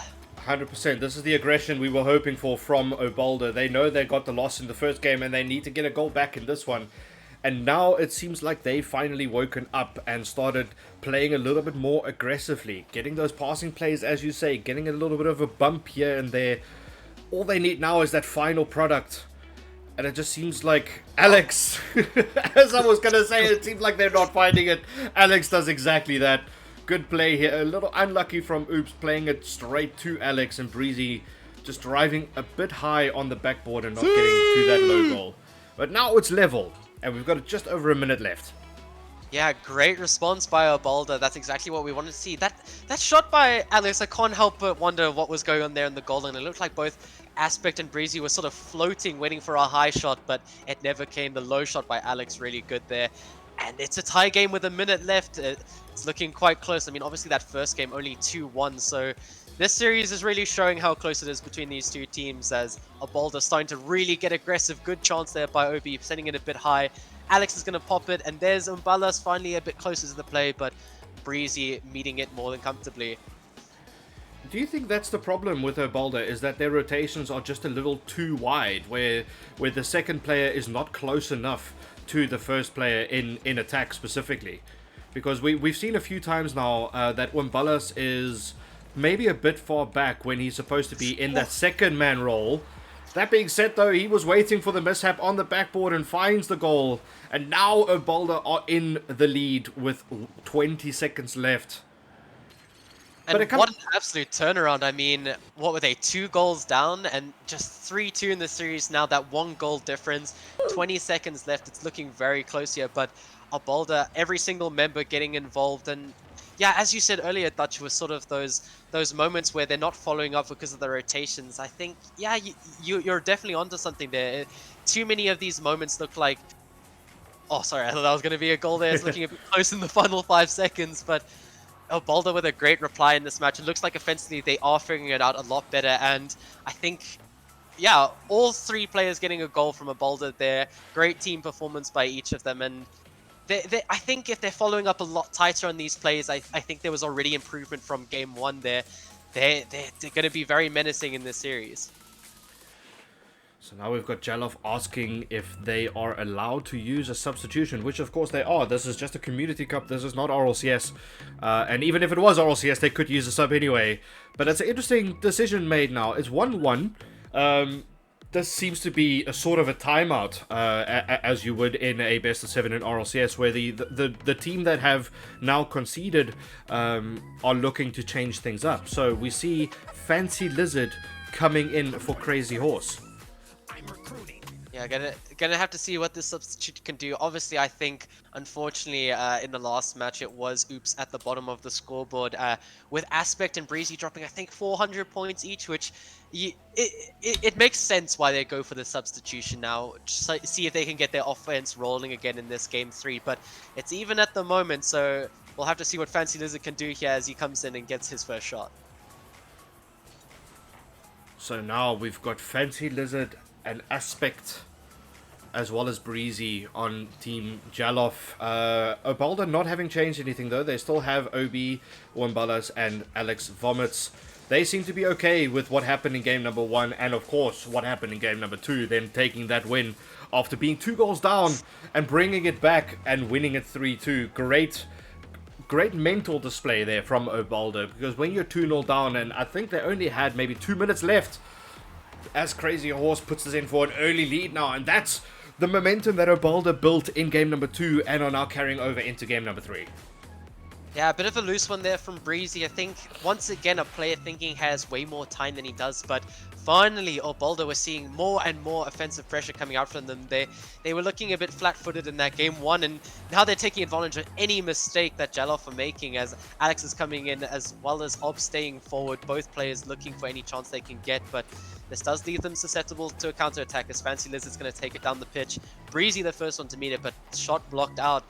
And yeah, we're seeing it now. We're seeing these tight rotations and these fast follow-ups from not necessarily just Abolda, but Jalof are also doing it a lot better in this game too. So I'm hoping that the change between Oops Rage and Fancy Lizard is going to pay off here for Jalof, because right now they are 1 goal down, but they are seeming to be a little bit more composed in their rotations. They're playing well together, they're getting their passing plays, moving it up the field, and when they're in defense, they're also just holding on well. There's always, it just seems like there's always someone in the right place at the right time. So is that the difference that Jalof need to try and take game number 3? Yeah, it's going to be interesting to see for sure in this game, because at the moment it's looking like the battle of rotations, because in this game I've sort of seen these solo players going forward. Mainly for Jalof, it's been Fancy Lizard with these shots on net so far, but people back for Abolda, making it look quite comfortable on the save, as close one there by Breezy, but unfortunately it's going to go to an Abolda player. Good hit out. It's looking like the team synergy is starting to grow for both teams, as the Musty's coming out here. Finally, the mechanics are starting to get going. And yeah, no, if we're seeing musties now, then I can't wait for the rest of this series as a Boulder now with it in their half.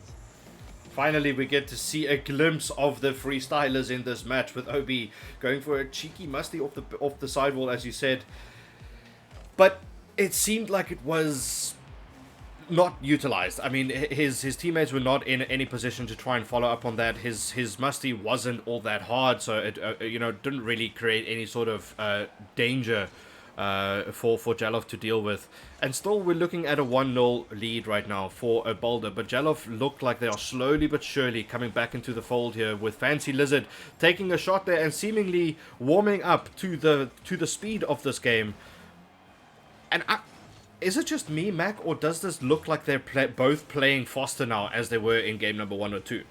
Yeah, I was just about to say that. Like, I'm noticing we're done with the whiffs now. Everyone looks like they're playing the Rocket League they want to play. Everyone feeling more and more comfortable. And yeah, it does feel a lot faster. But I think that's credit to what we were mentioning in the first and second game. These rotations need to be tighter with one another. Unfortunately, as I was complimenting Abolda and Jalov for it, I think Abolda definitely doing it way better, as that's going to be completely open. Nice follow-up there by Ob, taking advantage of the fact Alex, nice play off the backboard, sending all 3 players forward, which is what we like to see, and unfortunately Jalov just not getting a piece of it there. And, oh yeah, what I was going to say with Jalov is, it looks like their rotations are taking a bit of a wobble in this game, because they're not as close as they were in that first game. Absolutely, Abolda is starting to show that quality that we came to expect from them in the Swiss stage last week, and now they are 2-0 up, and they look like they're going to take this game with only just over a minute left, unless Jalov do something here. Breezy basically has an open net. Alex in the right place. What a save there from him, keeping this at 2-0. Yeah, good chance there again, but it did feel once again like Breezy was a bit too far back in that play. And, well, I mean, Abolda more than happy to jump on it and clear it, but credit to Abolda. I just look now, they have 8 saves between them, so they have been holding on here, and it does feel like it's about time that Jalov finally got their first goal of this series, with a whopping 12 shots on the board for them. That is insane statistics, having no goals so far. But Fancy Lizard recognizing the fact that there's only one player back, and if he removes him from the game for the 4 seconds of a demo, that creates an open net, which is exactly what happened. Great awareness there from him, and now we have a 2-1. 40 seconds left, and Jalov are now going to push for that all-important second goal and try and bring this back to level. Yeah, no, they have a chance now. 30 seconds left in this series. It is very doable for them, but they definitely have to try and get it out of their half there, as Abolda trying to really constrict them in the final moments of this game, but Breezy's done really well to get the length of the pitch. Fancy Liz is going to pop it down, and a good follow by Aspect. Finally, some nice follow-ups coming out from them, but stellar defense yet again from Abolda, more than happy to soak up all this pressure. But here comes Aspect with a good chance over one. Alex vomits. Unfortunately, doesn't get the chance, and Breezy is going to put it in with 6 seconds left on the clock. What a play by Jalov. How composed is this play from Aspect, though? Nice little air dribble over Alex Vomits, and Breezy coming in to slot that home. And now there's only 6 seconds, and it looks like we once again have an overtime, which is the 3rd one for today. Yeah, no, exciting to see how this is going to pan out in the overtime, as that does look like it's going to be the OT. Here we go, exciting to see Jalov versus Abolda. It was looking like it was all Abolda soaking up that pressure, more than happy to make the saves, and with some really good rotations. And my main complaint of Jalov in this match was they weren't following each other tight enough. But an awkward touch there by Breezy, almost a winning goal by Alex, but they are going to hold on, as Ob's going to take this. Good chance, good flip reset, gets the musty over, but unfortunately nothing on target just yet. Oh man, that was a great mechanical play there from Obi with the flip reset and the musty. And I'm looking forward to seeing more of that as these games progress, because as the further we go, the more tense it becomes, and the more interest we start having in making mechanical plays, thinking, you know what, I'm not going to rely on my teammates here, I'm going to try and make a solo play. And as much as in a threes game that's something you want to avoid, from a neutral standpoint, we want to see those plays.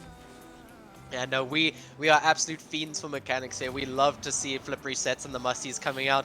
Good play there by Aspect, showing his speed on the pitch. But yeah, this game has really felt like Jalov is attacking and Abolda is defending. So we need to see more of these plays by Obi and Alex on target. I think the main issue at the moment is a couple of these shots are just going wide and they're just shooting for the sake of shooting now. They need to be more accurate and clinical. There's a good chance by Breezy, but a lovely save by Ob. Now this is exactly the kind of pressure that Jalov have been looking for since game 1. Yes, they did win game 1, but then game 2 they struggled a bit, and now they bring it back with a minute and a half of overtime played, and Breezy getting a really good shot here just off the sidewall. What a slot, and Obi just not getting back in time. Great play from them, and now they are in the driver's seat. Yeah, absolutely huge game by Breezy. They're getting all 3 goals for his team. As I was saying in that first and second game, he's really aggressive, and it seems to be paying off against a Boulder who, if you're just looking at the stats, look at those saves, but then look at the shots of Jalov. What a game 3. Both teams really showing what they're capable of there. Did I read that correctly? Was that 16 shots? I think it was Jalov. pretty close to that, yeah. That is crazy. What a performance from Jalov. And they went down early in that game and then brought it back in overtime to take the W. Now it is up to Abolda to bring us back once again to a level in the series with the current score 2-1 to Jalov. And, I mean, you'd be a fool to think that Abolda are not capable of doing just that. Yeah, no, Boulder, we're definitely going to be looking at what they can do offensively, but Jalov, they're really riding the high of that previous win because Breezy, great pass by Fancy Liz, unfortunately no one from a Boulder getting even close to this ball. 110 kph shot, that's a toughie to save. I mean, a shot like that, they threw 2 defenders at it, but I mean, you could throw 10 defenders at it, and it is still difficult to save. What a shot there from Breezy, and it's a great first early goal here, again, for Jalov. Yeah, no, that'll be the ideal start that they were looking for in this game. Obviously, that last game having to do a bit of coming back in the series, but credit to them, even at 6 seconds in, they were so composed, so ready. Aspect with a lot of these carries, and I mean, whether it's on the ground or in the air, he is looking really stellar in this series. Both him and Breezy really showing what they can get, and credit to Fancy Lizard coming in as the substitute in the last game off of a loss and bringing it back in the series for his team. Once again, we see an offensive play here from Breezy, putting it on the backboard. And a great follow-up from Aspect, making this now 2-0 with not even a minute played. I'm hoping that they don't get carried away here with multiple goals and that Abolda kind of sort out their rotational issues. It looks like they have a bit of double commits happening in this game number 4. And they need to fix that and fast, or otherwise we're going to see Jalov on match point here. Yeah, the rotations in this series are feeling absolutely clinical. Like, there is no time for mistakes, as that looked like it might have snuck in, but Fancy Lizard back in time. It's just a matter of who can follow up the mechanical and good plays by their teammates the best, as Breezy going to take it on the wall, gets past one. Aspect going to be, or attempts to get there, faking out one, still has time on the ball, gets it past Crazy Horse, but a good clear by Ob. We did see Breezy lurking there, but that was good defending by Abolda, and it's looking like Jalov are just going for the kill at this point, going for these aggressive challenges, keeping Abolda in their half as long as they can. What is it that you know, Abolda can do different here? Because they are getting a few attacking plays here, but for the most part, it looks like they're just defending for their lives. As Ballas gets a decent shot there, but again gets cleared out, and now we've got 3 Jalov players behind the ball. Abolda looked like they're just holding on defensively instead of starting to dominate in attack, with Jalov once again pushing up here and potentially going for a third as Fancy Lizard slots that in. It could have been anyone's. Bruh. I mean, all 3 players were in this attack right now. Breezy with a good pass, Aspect and Fancy Lizard going for what seemed to be a quadruple tap, but it's a brilliant goal. And once again, we've got 3-0 with 3 minutes left. Abolda need to do something. But the question is, what do they do? Is it rotations? Is it physical play? Is it passing play? What are we lacking here from Abolda? Well, I think all 3 of those are pretty solid ideas to focus on. I mean, the physical play I can definitely see as one, because they're just not clinical enough on their shots at the moment, and there's nothing easier. Well, I say that, but there's nothing easier than shooting at an open net. So maybe just try and kill these players. Maybe not rush as much, because I mean, Aspect, fantastic carry over 2 players there. It's looking like maybe passing plays, maybe aggressive plays, good flick coming out there by Ob, but Aspect first back to it. Yeah, you've got a good point, Dutch. At the moment, it's looking like, oh, Boulder, what can you do as Jalof are starting to run riot in this series as another goal's going in there for Aspect.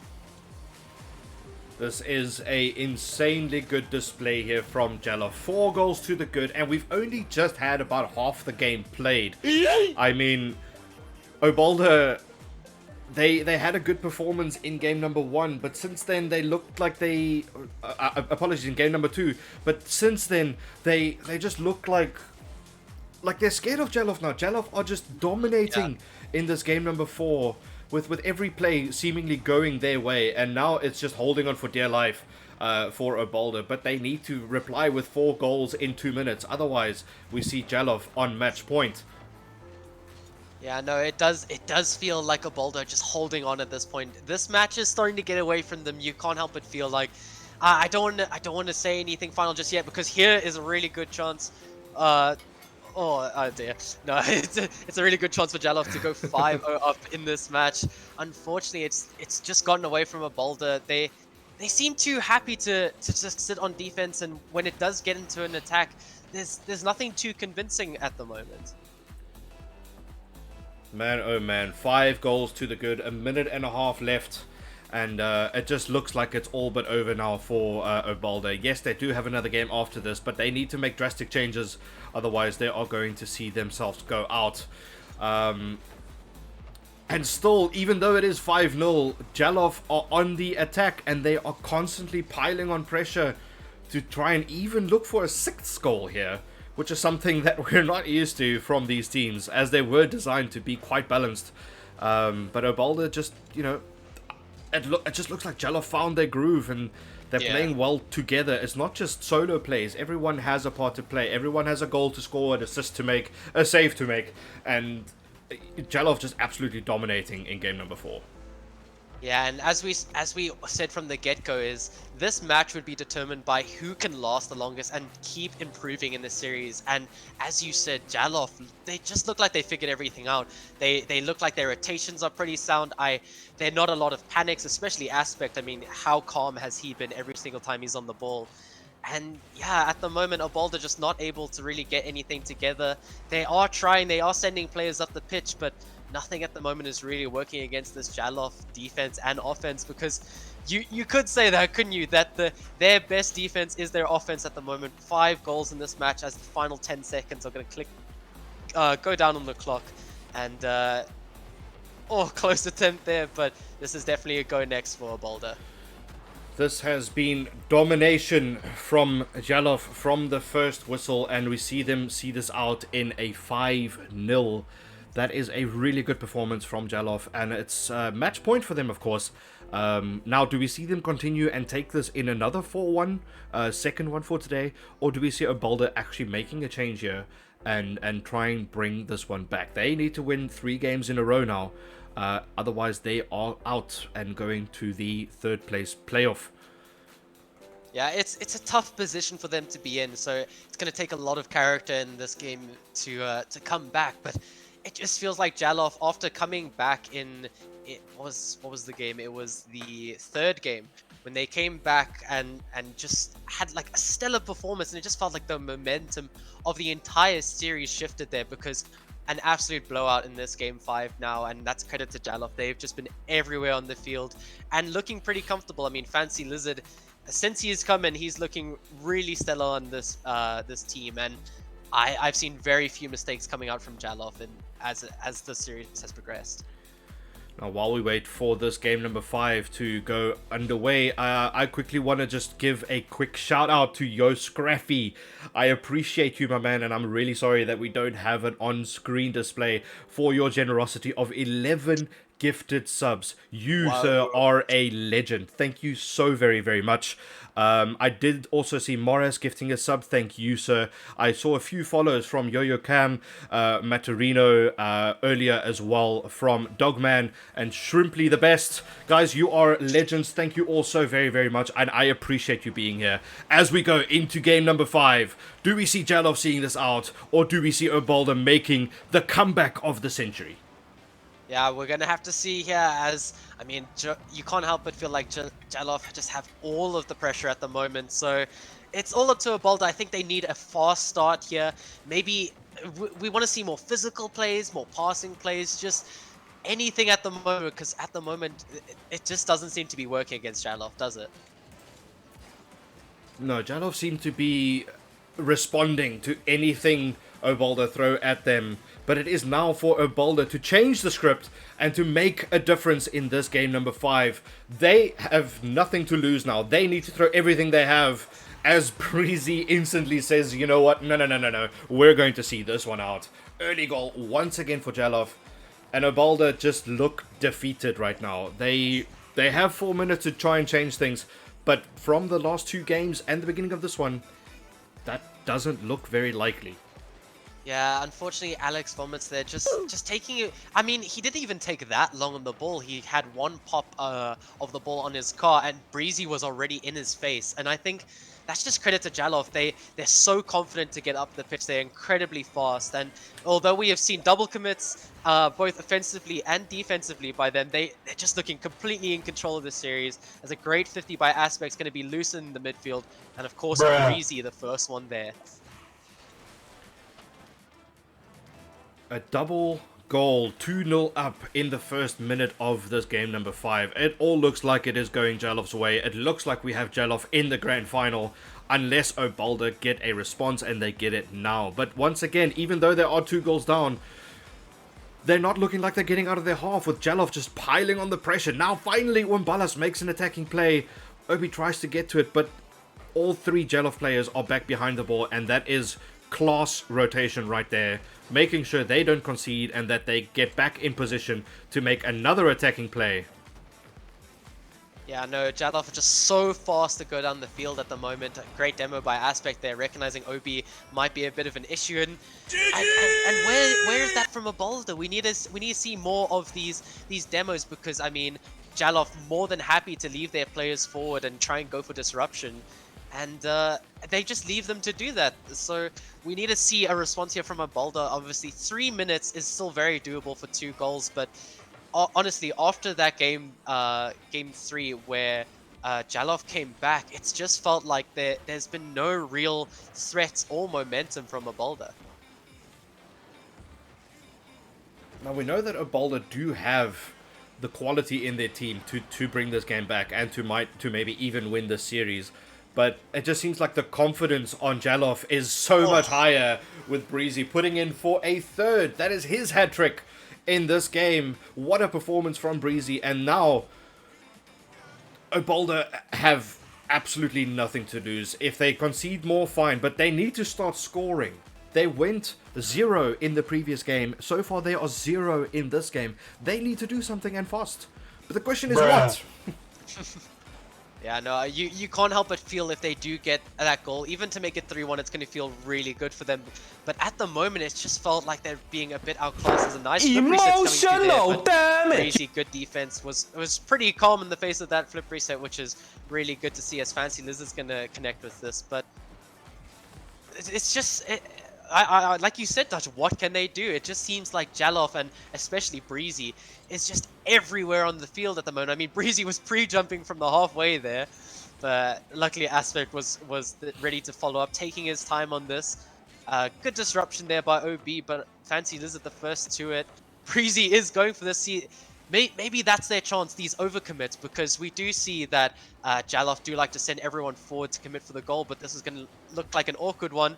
Aspect, I think he was going to try and pass the Breezy there, but the time's really getting away from Obalda right now, and it's still not looking very likely that they're going to get even 1 goal in this series, or this match, unfortunately. Look, when I was playing hockey in high school, my coach always told me, if you concede 1 goal, consider it 0-0 and go again. Don't let the scoreline affect your ability in the game, because it's all about confidence. I mean, Jalof have all the confidence in the world right now. They know they're on match point. They know they have 3 goals. And Obalda, for now, I think they just need to get at least 1 goal, 1 good play to try and restore some of that confidence that they had in the first 2 games.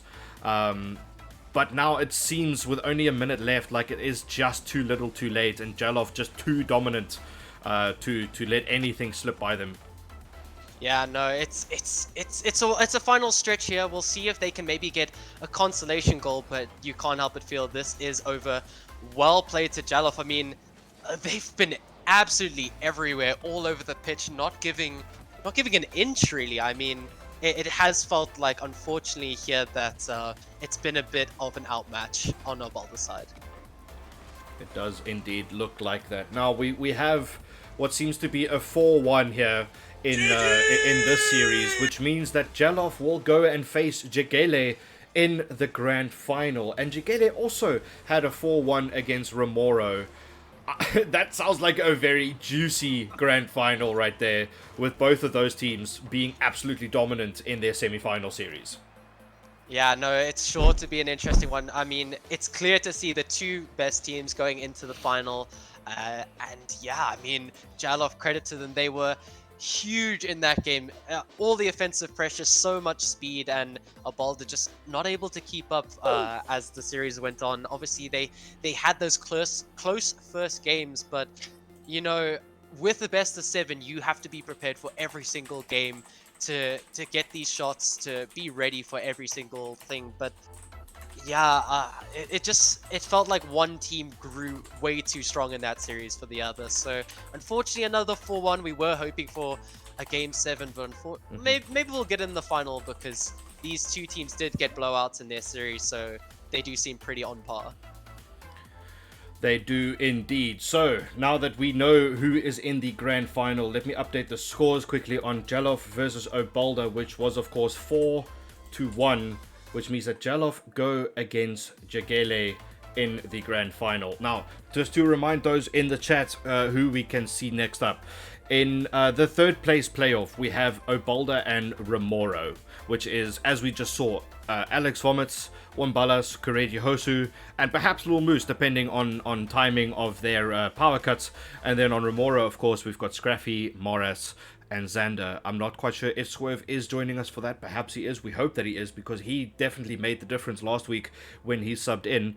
But for the grand final, we have Jegele, which is Quasted, Acro, and Color Cold, against Jalof, which is Breezy, Aspect, Fancy Lizard, and Oops 123 Rage. Absolutely great display from all teams so far in the 2 semi-finals. Next up at 2 p.m. we have the 3rd place playoff, and then of course at 3 o'clock we have the grand final.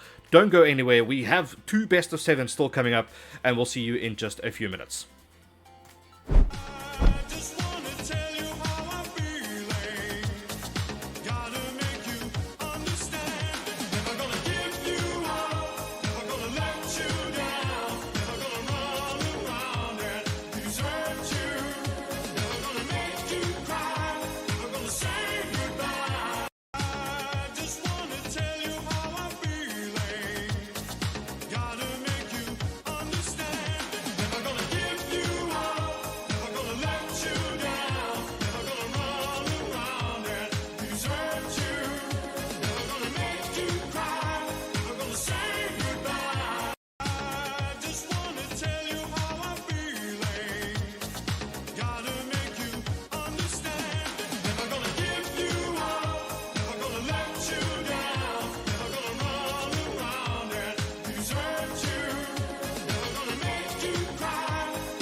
Hello there.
Alrighty, we are back, and in place of Maxpresso, who is going down to power issues, we now have the legendary Bromeo. Welcome, sir. How are you? I'm very great. Thanks to be here. I mean, I was sitting here on a Sunday. I was like, something's wrong with my day. I need Rocket League in it.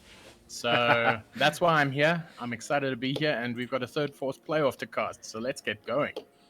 That is correcto. So we are now seeing Obalda versus Remoro, both going down 4-1 in their semi-finals against their opponents, but both having a very good display in their Swiss stage last week, as well as in the games that they did win today.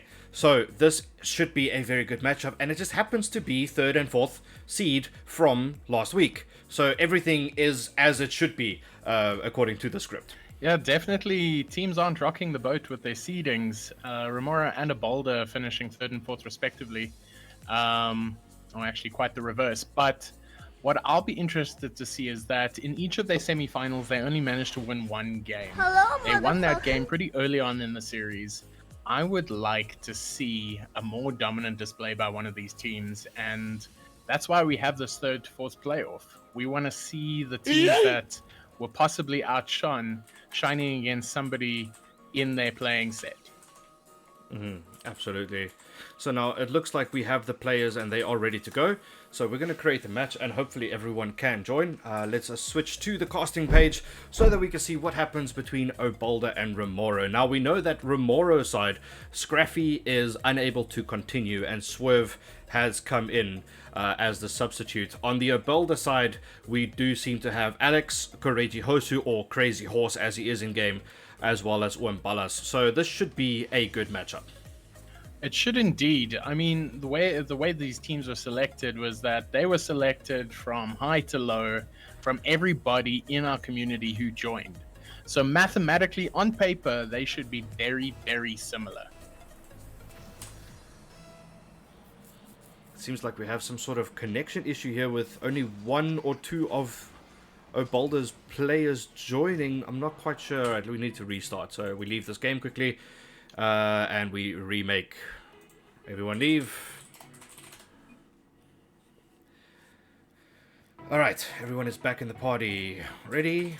Let me ask, make sure that the players are ready to go before we start this game. It just seems like one or two of the members were not ready to go. Morris is ready, Dogman is ready. Swerve ready. Alright, cool. So that is both teams ready. So we start again.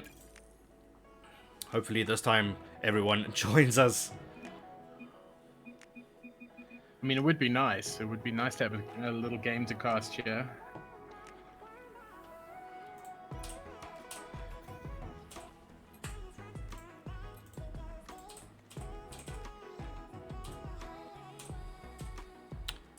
Right. Right, we've got Obi, Alex, and Ballas on one side. We have Morris, Swerve, and the Dogman on the other. Here we go, best of 7, game number 1 kickoff. Let's see some crazy Rocket League for the third place in the Bro Community Cup. Now, Dutch, I wasn't on decks for the first two. Who do you think is looking more promising at taking this game?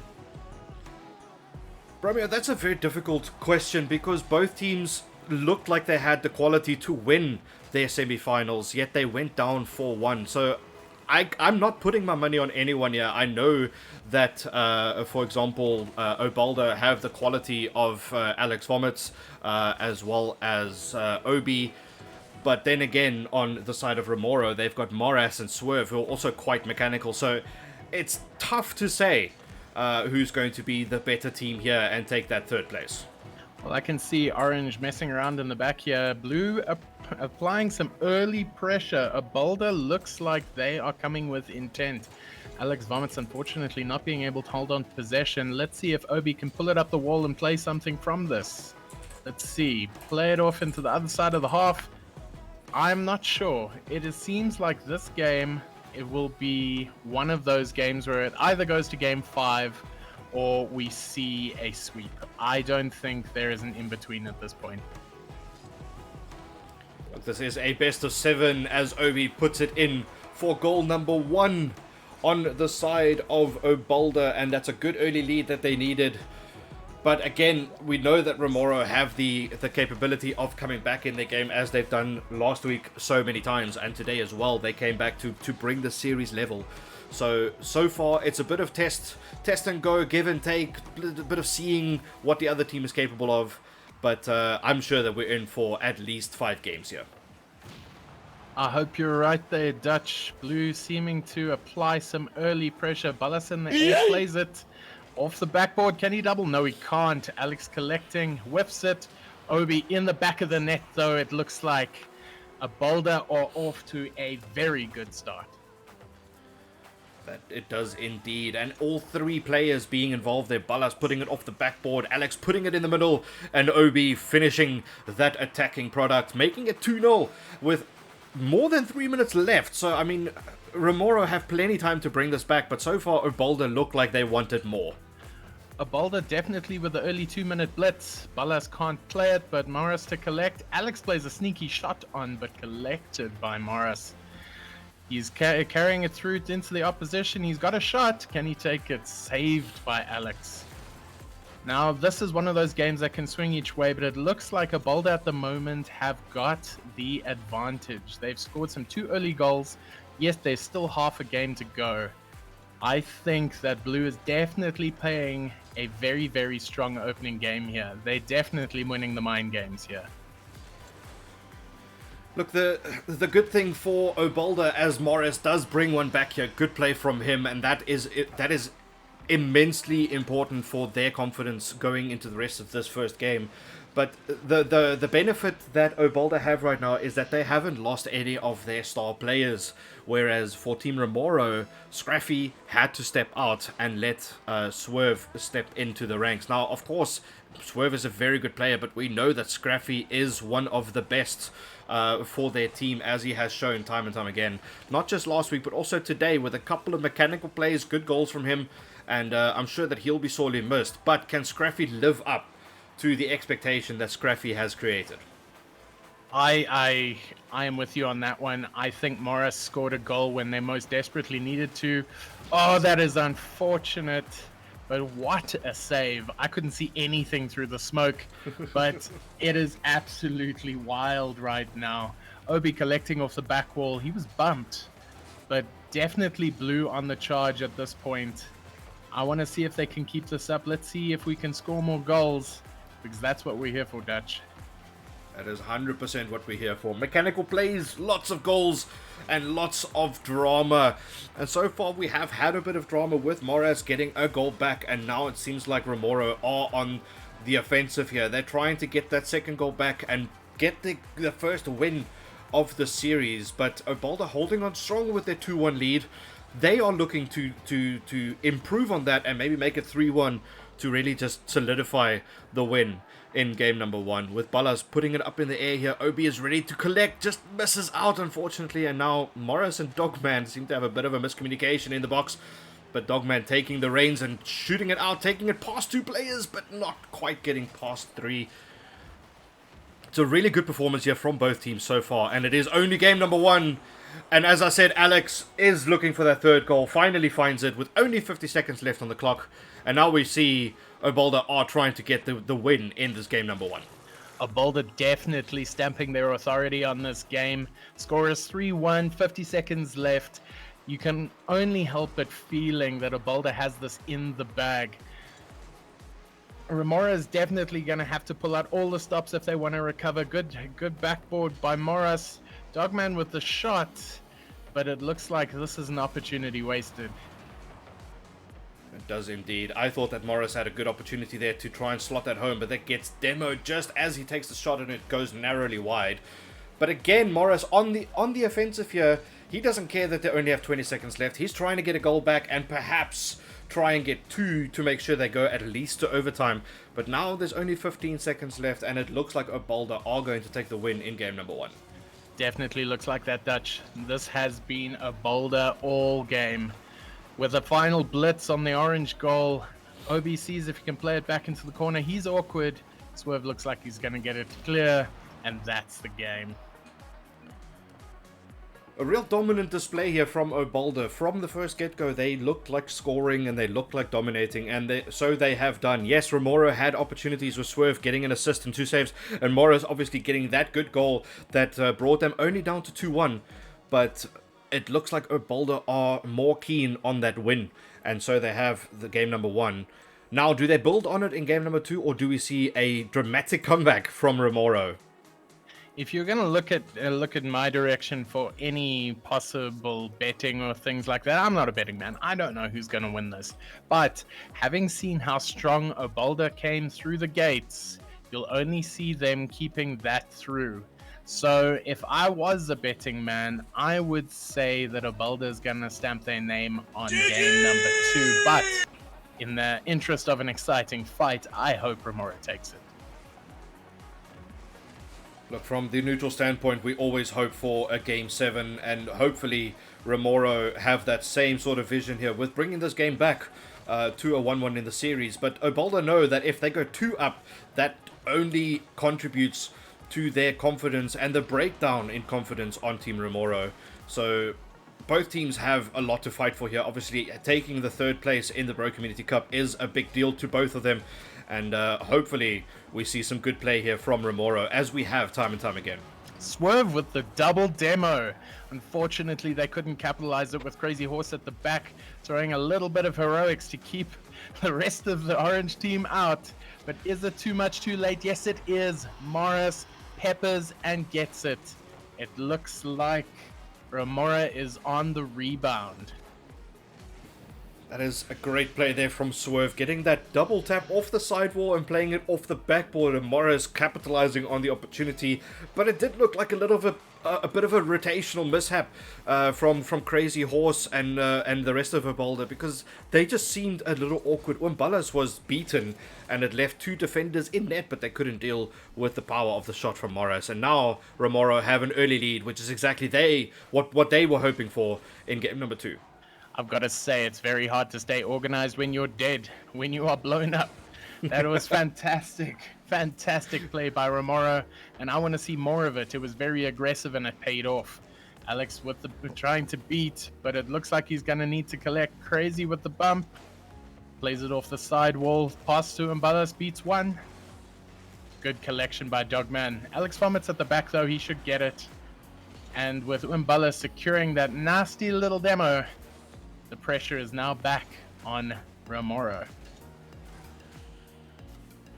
Obalda looking to get this goal back and make sure this game goes back to level, which would mean that we go back to square one as we were at the beginning of game number 1. But Morris doubles his goal tally and doubles the lead in this game, and now it looks like Remoro are finally finding their groove, maybe stepping it up a gear. They're playing a lot better than they were in the first game, and Obalda just seemed to be caught out once again in rotation. Can somebody please get Morris some panados? His shoulders must be hurting because he is carrying this team. As I say that, Dogman scores a third. This is a complete reset by Remoro and a complete reflection of the first game. Utter dominance by Remoro, sealing in a third goal with 3 minutes to go. Who could have seen this coming? I love this. I think that is a beautiful goal for the Dogman to score, knowing that he is outplayed by a lot of the guys in this lobby. Getting a goal is all but good for his confidence going into the rest of this game number 2, knowing that Obalda are, qualified to bring this back. But, I mean, for his confidence, it's such a good boost to get that goal. And what a play by him, immediately recognizing the pass from Morris in the corner. And now we have a 3-0. Morris and Co, they look like they're quite comfortable now. They're not, throwing as aggressive as they have been. But maybe they should keep up the aggression, because we know Obalda can capitalize if Remoro starts slacking a bit. Swerve with that tasty little back pass, plays it through to Morris in the middle. Can he capitalize? Bumps it up, but Umbalas to safety. Let's see, is this game going to turn into a complete rout? They're definitely playing with confidence. Obalda's definitely going to have to think of what they can do to turn things around. Definitely up the mind game a bit, start applying pressure, because right now it is all Remoro. It might be a mental play as well here from Obalda, knowing, after the first game, they won 3-1, and it seemed quite comfortable for them. So maybe going into game 2, they started underestimating Remoro, and Remoro have now capitalized on that, of course, with 3 goals and only a minute and a half left here. It doesn't look like Obalda can bring this back. It would be amazing if they do, but for now, Remoro look like they're in the driver's seat, and from a neutral standpoint, I'm very happy about that. No, definitely they're Dutch. I think one thing's got to be pointed out is that the orange goal hasn't been tested this whole game. And I feel like Remora has been in the driver's seat, proverbially and physically, from the get-go. Crazy playing a Potter, but Morris collects easily, playing it to the side. Remora still not under pressure. Everything's easy at this point. As I say that, Caster's curse. Alex vomits, tackles, and puts a straight one in the back of the net. 1 minute left to go. The score's a 3-1. What do you think, Dutch? Do you think Obalda can bring this one back? For their sake, I hope they do, but for Remoro's sake, I think they can hold on to the lead that they have right now. Yes, Obalda got a goal back, but it took them 4 minutes to score 1, and it only took 3 minutes for Remoro to score 3. So maybe they go and score another one here, maybe they hold on to what they have. But for now, I think Remoro need to remember they are in the driver's seat, bringing this back to a level in the series, and if they don't hold on, that would crush any confidence that they have built in game number 2. Completely agree there, Dutch. As much as Rocket League 3 is as a team sport, we've got to put our hats off to Morris. He's been playing like an absolute demon this game, netting 2 goals, scoring 1 assist, getting 1 save, and 2 shots on target, meaning this man doesn't miss. So if we're looking for an MVP, this man is it. In 20 seconds time, they're going to be thanking Morris for being such a goat. It seems like Morris has indeed stepped up in the absence of Scruffy, and what a performance it has been in game number 2. He's definitely dominated every play that he's been involved in. Alex tries to go for number 2 here. Ballas does find it, and now they have 3 seconds to hold on for dear life here, Remoro, because now they've conceded 2 in quick succession.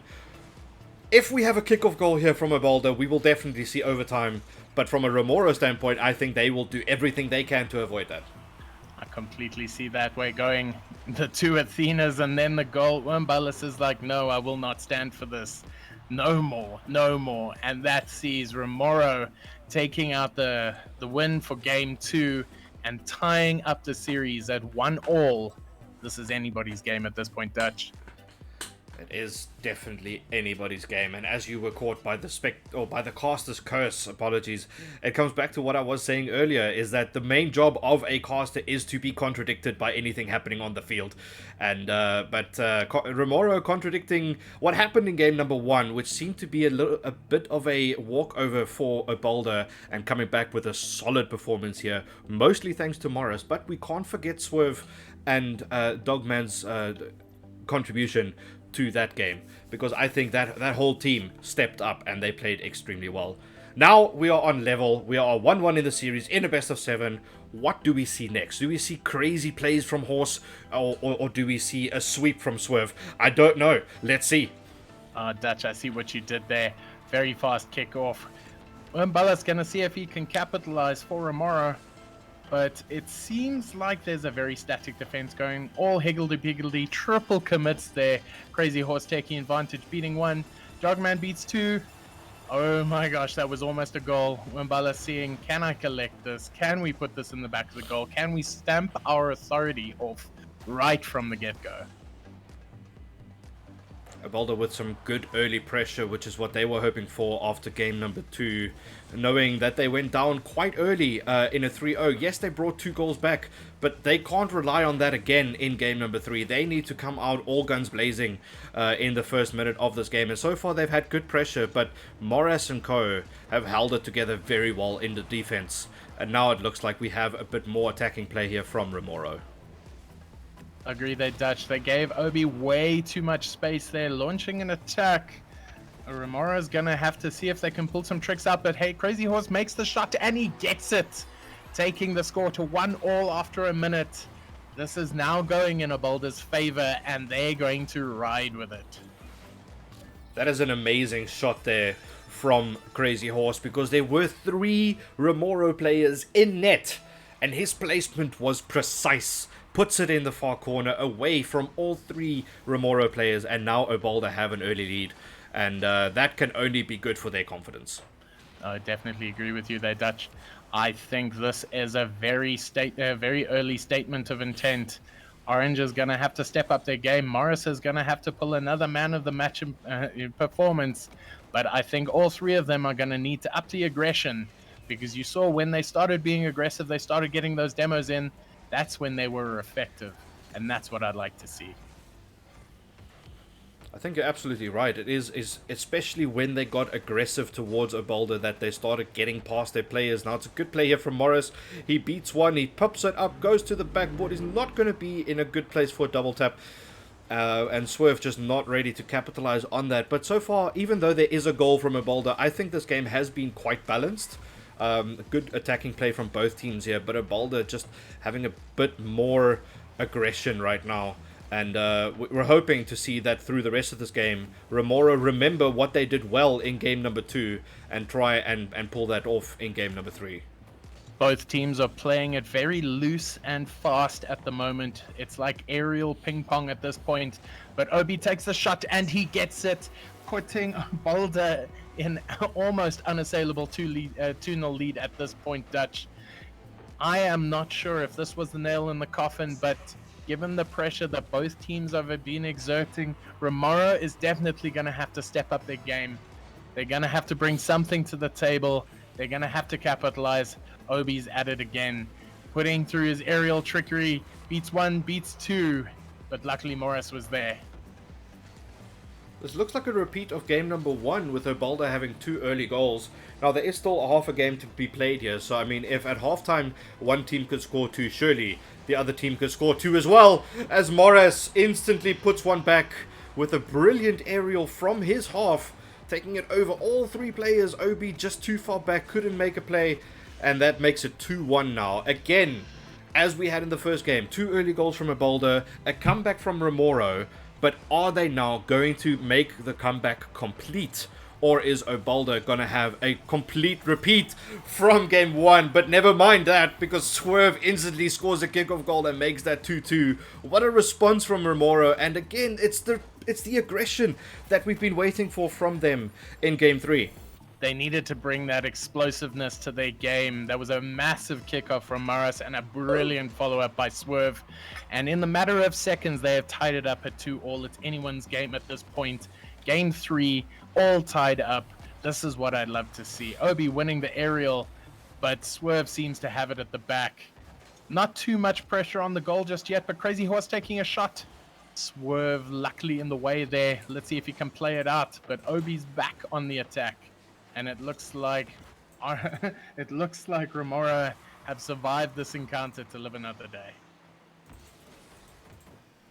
Now it is anyone's game. With 2-2, only a minute and a half left on the clock. Both these teams are throwing it forward now, trying to get that all-important third goal and see themselves go ahead in the tie. Obi getting a good play here. Ballas putting it over. It bounces off the crossbar. And Horse is there to put that in. And that now makes it 3-2 to Obalda. Lead restored.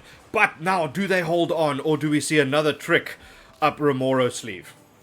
This is the kind of stuff we love to see, Dutch. Crazy Horse is not a flashy player, but he is one hell of a support player. You don't see him pulling off the trick shots, but you see him there when you need it most. And that looks like it might be the difference with Obi taking another goal and pulling further and further ahead. Like you said, Dutch, this is bringing back a lot of memories from game 1. It is 100%. It's an unlucky touch there from the Dogman. He's just being a bit overwhelmed in this game number 3. He had such a solid performance though in game number 2. Hopefully he remembers that confidence that he had in game 2 and brings that back here. But now we've got a 4-2 lead with only a minute left to play.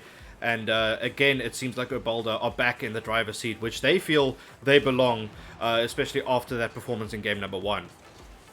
Crazy Horse with the massive clear and then the massive demo, further reiterating that this man is here to support. And looks like these last little seconds are going to see what Remoro can do to bring things back. With so much riding on the line, they want that piece of silverware. Dogman with the clear, But Obi in the air with his aerial trickery, I'm not sure which way this is going here. Dutch, you're going to have to help me out. Look, at this point, I think that Obalda are definitely capitalizing on the fact that they are 4-2 up. They are going to take this game number 3 in their favor. And they obviously remember that Remora are missing Scraffy at this point. Scraffy is in the chat and he is supporting his team, asking Morris to carry his team through and get that win. But for now, Obalda look like they are getting what they think they deserve, which is a solid lead, 4-2 in game number 3. It looks all but over. And yeah, I mean, a great comeback after that loss in game number 2. They had a good performance in game 1. Game 2, they started slacking a bit, maybe underestimating Remoro. But now they're back to where they would have hoped to be, which is now in the lead, 2-1 up in the series. Remember, it's a best of 7, so Remoro have plenty time to bring this back. But much better performance here from Obalda. If you have a look at the shot difference, Obalda played 10 shots to Remoro's 2. So you must know that this was a very, very dominant display by Obalda, and they have taken the psychological advantage into game 4. So I am not sure what I can see from this, but I feel like we're in for a game 7 possibly, unless Obalda managed to stamp their authority further and start dominating the game. Alright, so now we have Umbalas, Obi, and Alex back on the field. Which means that Crazy Horse is sitting this one out. I feel like Crazy Horse made a big difference in game number 3. He had a solid performance. I think he scored 2 of their goals. But it's great to see that they trust the squad depth that they have, bringing Alex back into the fold, and perhaps letting him show why he deserves to take that 3rd spot. I think this is very important in pointing out, almost there by Umbalas. Morris carrying it back. But you got to remember, Dutch, this is a community tournament, and remember there are 4 players on each side, meaning that every player on that team has earned their spot, and every player on that team should play. OB taking the early lead from Remora, Obalda in the driver's seat once again. I've got to say, Dutch, this is the beautiful thing about the Community Cup, is that these aren't existing teams. These are just groups of players playing together, enjoying the game, and from what we've seen from them so far, it's very, very wholesome to see them giving everybody a chance at the game regardless of skill level. 100%. That's a good point that you make there. The fact that this is a community cup, and for those in chat who have just tuned in or haven't really understood what is happening today, so the Bro Community Cup was designed to bring players together. Now, these are not pre-selected teams. These are not players that chose each other. These are players that entered solo dolo and got put into teams based on their threes rank. So all the teams are quite balanced. As we see, Swerve, for example, is a champ player, and the Dogman is a diamond player. And the idea behind this is to bring the community together to do something fun and have a fun-filled weekend of Rocket League, which is what we're all here for. So it's an amazing initiative, and I think that, as you said, the fact that these players are giving everyone a shot and everyone a chance to play in this competition, it's wholesome to see, and it is amazing community work from Bro. Gotta agree there, Dutch. I'm really, really proud of this tournament, and I look forward to seeing how far it can go. This year we had 8 teams of 4 and then another 2 teams of substitutes, just in case of load shedding or life. So that is 40 players who signed up to play with this. Alex Vomit's putting another goal in the back of the Remora net. It's 2-0. It looks like Obalda is asserting dominance on this one. Is it going to be a runaway, Dutch? I'm really hoping that it isn't. Yes, Obalda have had the dominant hand in this game number 4, and of course they know if they win this, they put themselves on match point for that 3rd place in the Bro Community Cup. But Remoro, we have seen before that they can come back, and they have tricks up their sleeve in the likes of Morris. He had a very dominant display in game number 2, absolutely taking that man of the match spot there. But since then, he's gone a little quiet, and we're hoping that between him and Swerve, they can try and muster up the courage to bring this back as Umbalas. puts it in for a third goal and diminishes any sort of confidence that Remora built up for themselves. Now it looks like it might become a runaway game. Remora being caught very flat-footed on their goal line. That's the death knell when you are playing this game. It is supposed to be fast-packed. You need momentum to clear. When you're just simply blocking, it's only inviting trouble. Umbala's playing it across the field with some aerial trickery. Let's see if he can get it in. And he does. Fantastic goal by Umbala's, demonstrating definitely that Abalda is not here to play. They are here to win. That was a brilliant air dribble there from Umbalas, getting maybe 2 or 3 touches, but it is all that he needed to put it in. Looping just under the crossbar, very difficult to save those. And now we see a 4-0 lead here from Obalda, and they are all but on match point right now. Definitely looks like the writing is on the wall for Remora. Unless they pull some magic out of the hat, they need another Morris master play. They need another swerve slam dunk. But Abalda seems like they are withering the storm and playing it comfortably. I thought this could have gone a couple of ways, but a 4-0 lead with 1 minute 30 to go. I think we already know the winner of this game. It does look like that indeed, and it's now... Obalda know that they're 4-0 up, and they know that they can just, they can sit back a bit now. They don't need to push as hard as they have in the previous games to try and win this. They know they're on match point. They know if they just control the midfield, there's not much opportunity here for Remora to make a comeback. And, I mean, the question is, in a team like Obalda, when you are 4-0 up, is that what you do? Do you hold on? Do you know that if you just control everything, that you see it out? Or do you keep pushing and defend from the front? I think with such a commanding lead, I don't think there is any of that thought. I think they just want to score more goals. They want to show us and everybody watching what they can do. And I believe Umbalas is out here with intent, playing it up against the wall, but Swerve is there. Can he play it across? Bounces across the backboard. Morris there to take the little picky shot, but nothing of it so much. Umbalas collects, forces the 50, beats one, almost beats two. Still in the blue half though. So I think in this last 20 seconds, they're just going to wind down the clock, try some trickery, throw the ball around. If they concede a goal or two, who cares? They've got this one in the bag. Absolutely. I mean, it's now 10 seconds left, and there is no time left for Remora to bring back 4 goals unanswered. And now it's all but over. It is match point here for Obalda, and Remora need to change things drastically if they want to see a comeback in this series. They do have time, but that time is very, very limited. Abalda taking the game 4 win. That puts them 3-1 up in this series. And wow, it's definitely looking like the Abalda show today. I really, really want to see what Remora can do.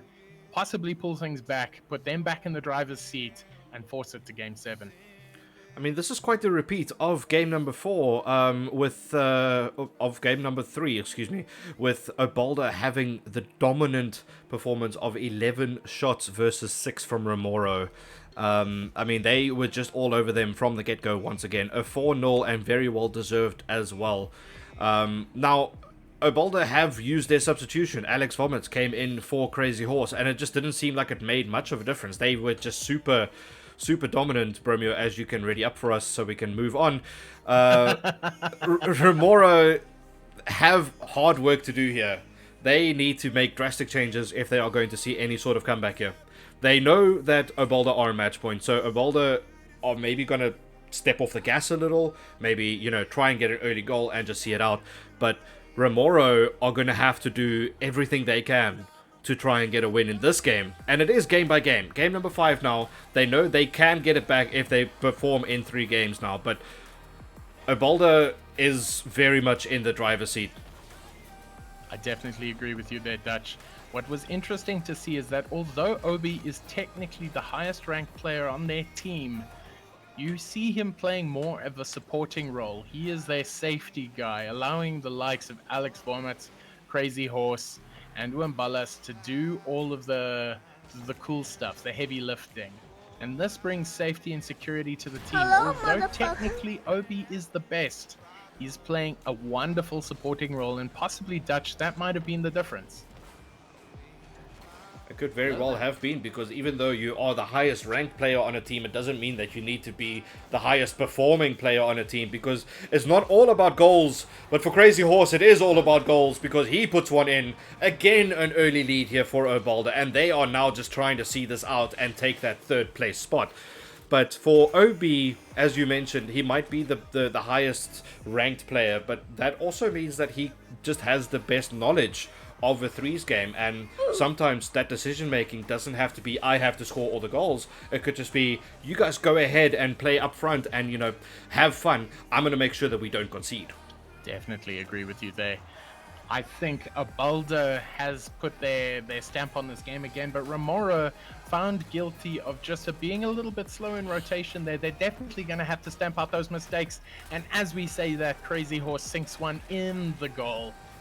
I cannot help but thinking that this is a psychological thing at this point, because they're double commits, they're not rotating nicely, frustration might be creeping up in the team comms. This is definitely a Boulder's game at this point.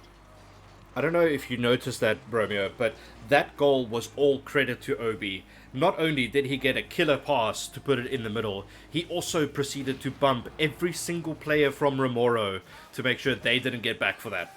And that was insane play from him, and good awareness to make sure that he leaves an open net ready to be scored on by Crazy Horse. And now we've got a 2-0 lead for Rivaldo. And again, in the driver's seat, they just look dominant from the first second.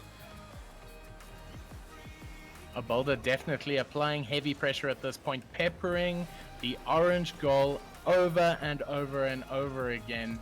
At this point, it is simply Remora's game to lose if they do not pull something out of the hat.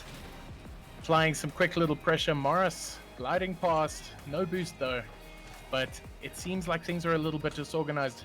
Dogman, unfortunately caught and found out by Alex Vomits, and things are definitely taking a turn for the worse for Remora. Obalda are now just dominating. They are not taking any prisoners today with a 3-0 lead. And yes, there is not even half a game played, but I don't see a way back here for Remoro unless they make some sort of drastic change. Is it rotation? Is it aggression? Is it passing plays? Who knows? The question is, are Obalda anywhere close to giving up this lead that they have? Dutch, I am gonna have to be that heartbreaker and say I don't think so. I believe that they're gonna need a miracle, and maybe that miracle is there. Fantastic pass and finishing by Swerve brings the score back to 3-1. Is it within reaching distance? They're gonna have to strike back fast and hard if they're gonna stand any chance in this fifth game. Swerve coming in with a very important goal there, and it might just be the difference maker in their confidence to see Remoro try and take this game back. It does seem more doable now with only a 2 deficit, but Obalda also know that they just need to hold on here and take the win, because they are already on match point and third place is there for the taking as long as they hold it up. And what a play from OB. This is amazing mechanical play here. What a nice pop there, air dribble, 1, 2, 3, 4 touches into the top corner, and now we're back to that 3-goal lead. I was gonna raise unforced errors as a talking point, but when Obi whips out mechanics like that, there's no errors there. That was intentional, and there was nothing you can do about it. Fantastic goal by Obi, really, really bringing the heat, and definitely stamping his authority on this game.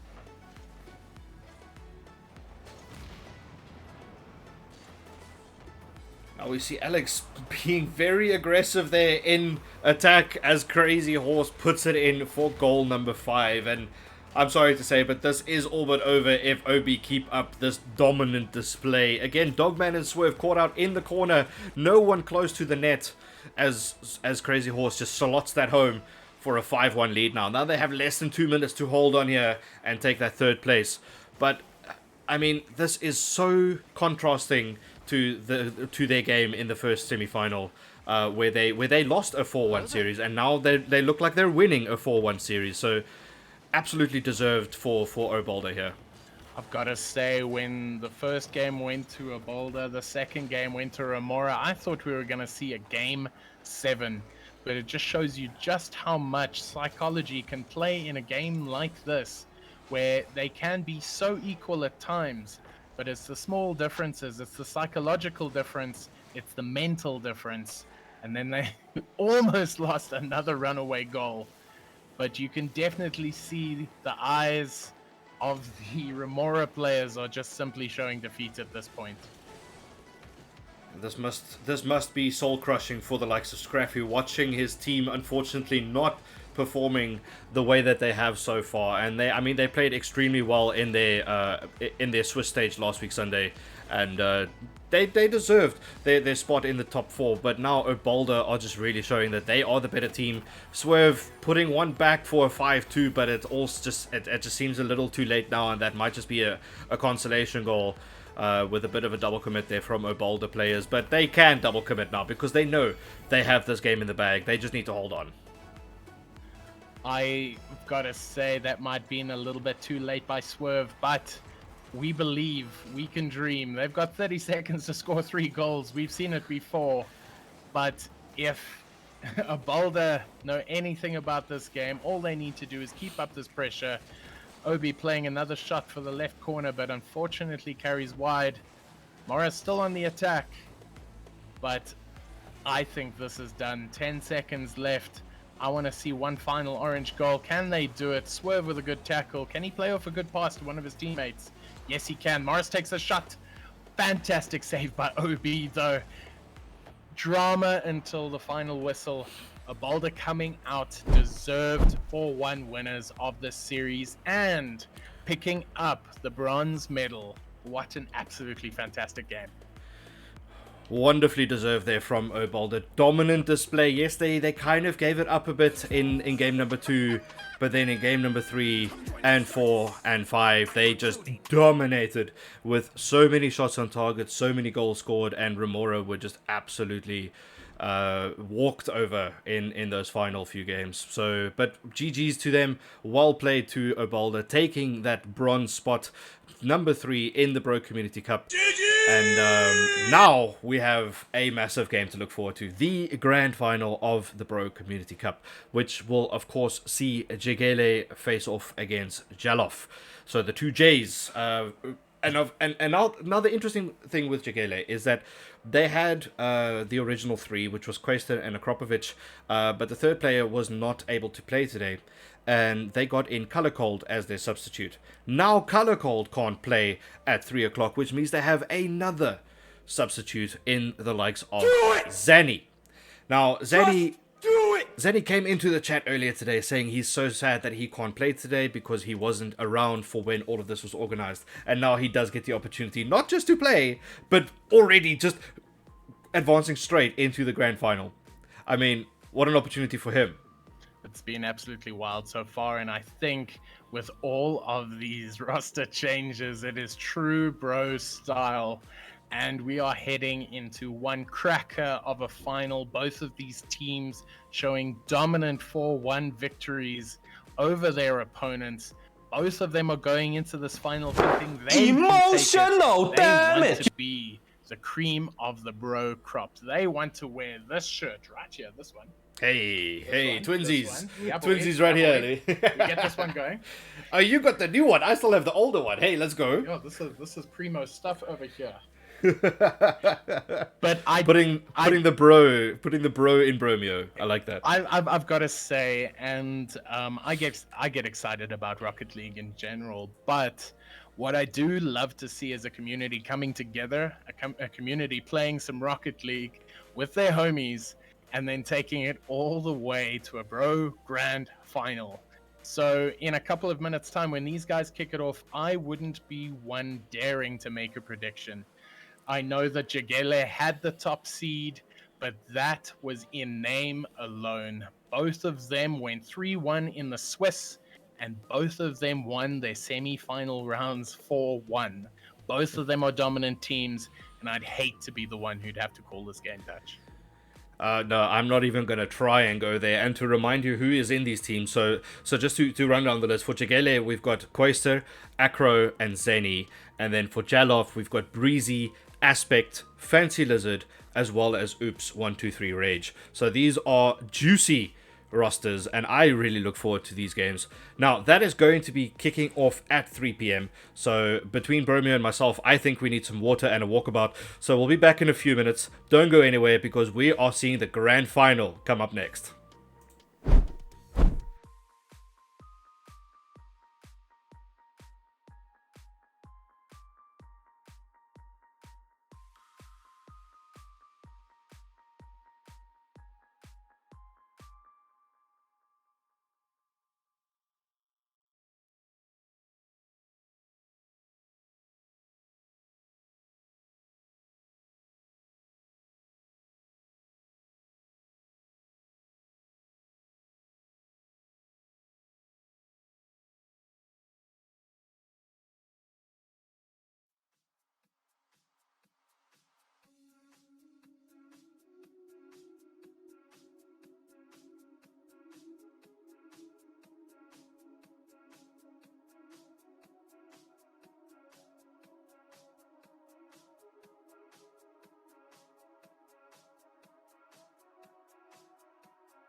Alrighty, it is time for the grand final between Jegele and Jalof in the Bro Community Cup. Bromeo, I am insanely excited for this matchup. This is looking juicy.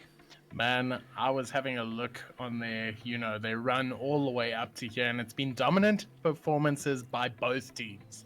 Jegele and Jalof, I know that saying that in the same sentence sounds weird, but it's the best we can do, so chill. Hello, motherfucker. But these are two very good teams, and I am sure we are going to be in a treat for Rocket League today.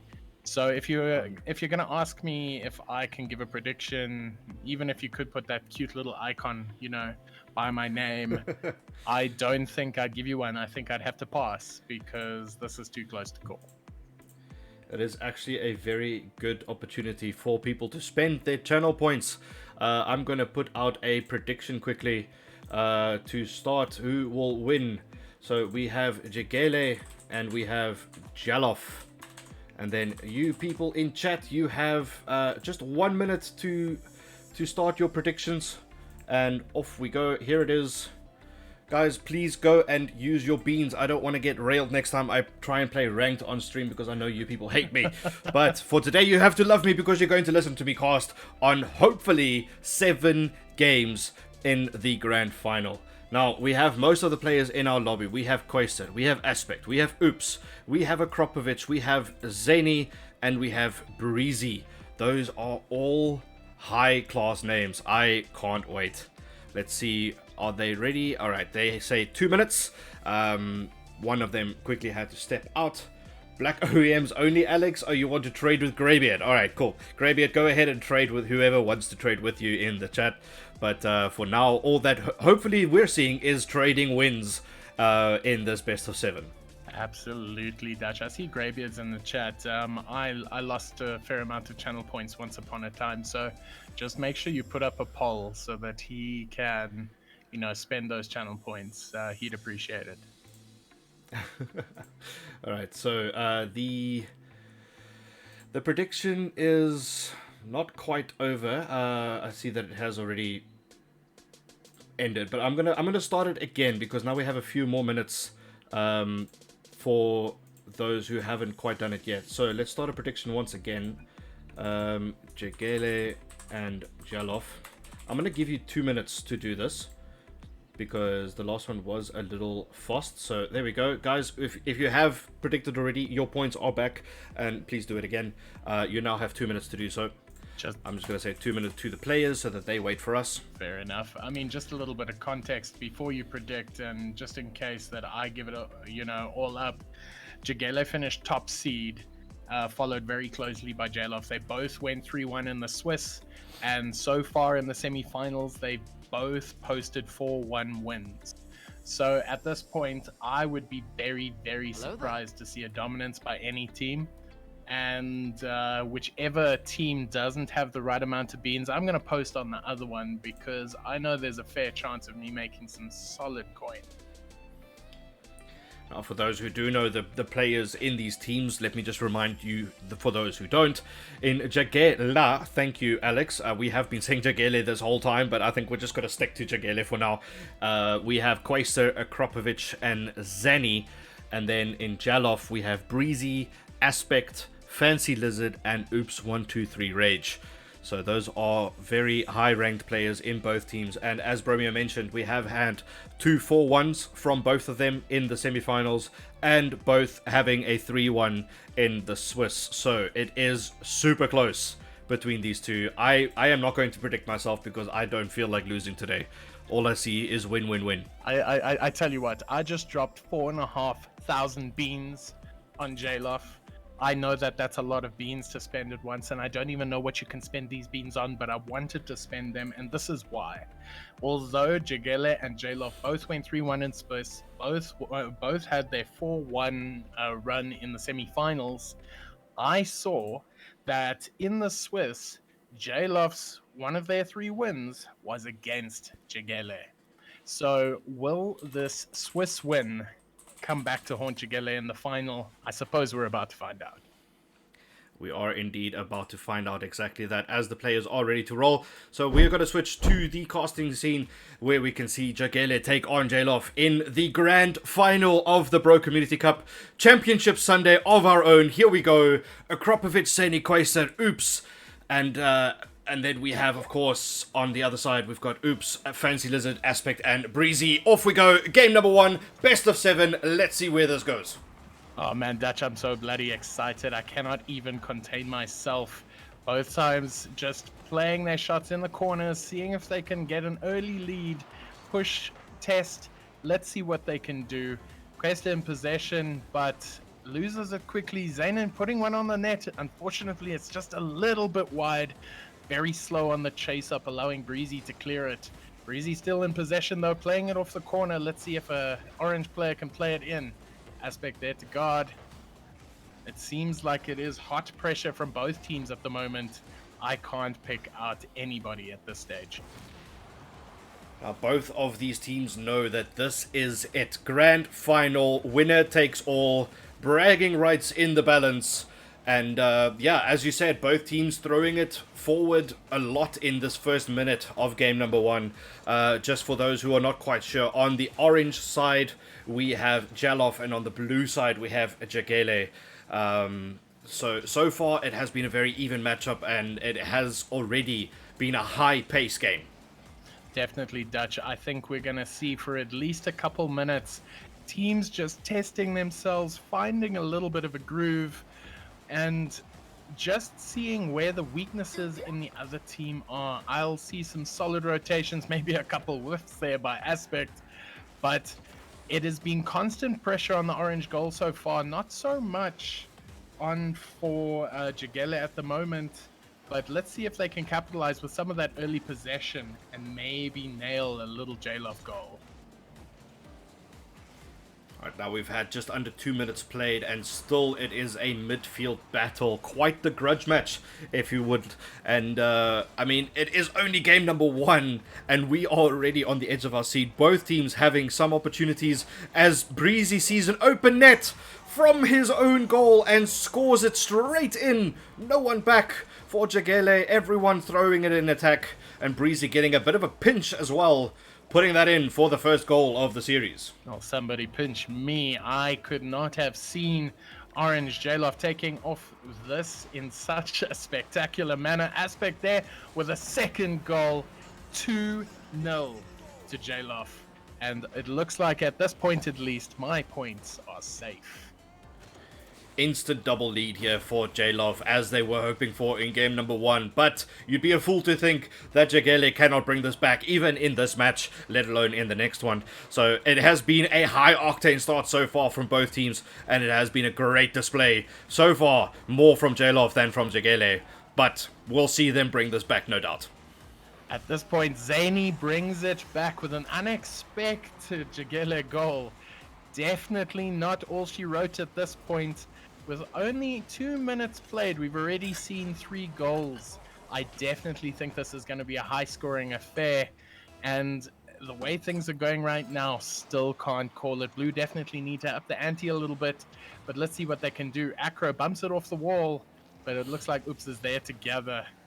Zany clearly back in defense though, but it doesn't look like there's any concerted attack here at this point. Zany might get the flick. Good demo. This is definitely all out at this point in time. Teams just shooting the ball and seeing where it goes. And as I say that, Zany scores the equalizer. It is an absolutely tied up game at this point. This is wild. This is an amazing start from the neutral standpoint. 2 minutes left on the clock. It's 2-2 in the game, and it is only game number 1. Zany with a double. What a display from him so far. And it's a good point made by Alex in the chat, saying a high octane start, but everyone has Phoenix, so maybe we call this a high Phoenix start. Yet, Breezy does also have an octane, so I'm not completely wrong. But it is a dominant Fennec display here. And I mean, that just goes to show, as Quaster puts in a third and brings this game back to their side after being 2 goals down, it just shows that all of these players are sweaty because they all have standard Fennecs. I don't see a lot of animated decals. I don't see a lot of random wheels. Most of them are OEMs. Most of them are clean Fennecs, and that's what you like to see in a grand final. These men are definitely ready for Champions Field, and as we say that, a cheeky little shot on goal, but Quaster with possession beats one. Unfortunately, gets beaten by Aspect. Aspect there with a nasty little backflip. Is that going in? Almost in the goal. Acro with some heroics on the blue net. It seems like they've gotten out of jail for one, but Aspect is here again. He's going to play it along the ball. Let's see if he can find a teammate. Breezy's there, takes the shot. But unfortunately, it's the crossbar. Couldn't get the double. It is absolute mayhem in the J-Loft camps at the moment. And as we say that, Oops, 1-2-3 Rage scores the equalizer. It is all tied with 1 minute and 20 seconds to go in the first game. Man, oh man, we still have a minute and a half, and it is still only the first game, and we've already seen 6 goals shared between these two sides. I, for one, cannot say anything about where this is going. Is J-Love going to bring this back once again? Is Jagele going to bring this back once again? We don't know, and we can only wait and see. But I wouldn't be surprised if we see another 3 or maybe even 4 goals in this game alone. Dutch, I wouldn't disagree with you there. With the way things are going at this moment, it would be very, very tricky to pull out a winner out of this one. You know, my heart says Jagele, but my points in this channel say Orange. J-Loft to take it, but at this point, 50 seconds to go, things are all tied. Aspect playing it against the wall. Teammate plays against the post. Blue really need to get out of jail here. The pressure is mounting, and you think it's only a matter of time from here. Now, J-Love are really trying to keep up the pressure now, trying to find that important 4th goal. Because as I maybe said that if we could see another 3 or 4 goals, I'm now thinking we can only see 1, seeing as we only have 20 seconds left.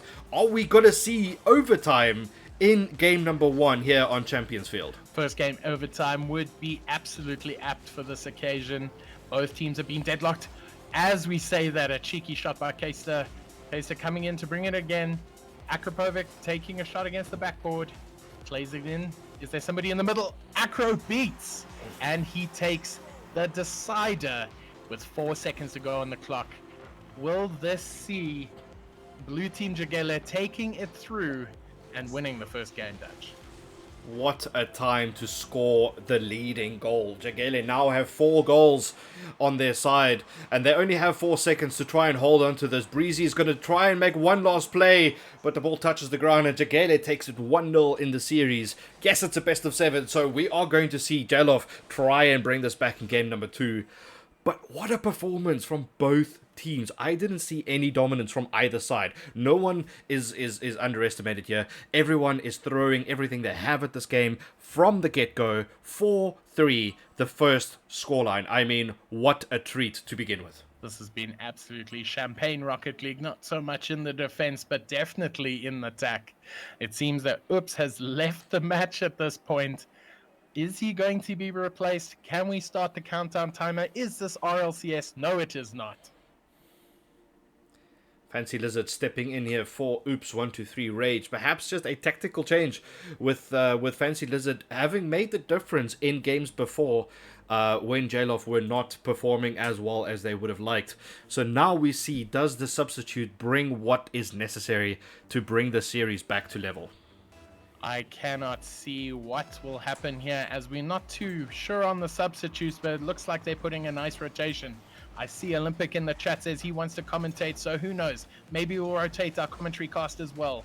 But Breezy with a fat aerial, Aspect with a fat shot. Does he get it? Just a little bit left. Keeping up the pressure. Kester with a desperate punt outwards. Aspect beating one. All he has to beat is Danny at the back. But unfortunately, he can't do. Zany got no boost though. And it's looking dangerous.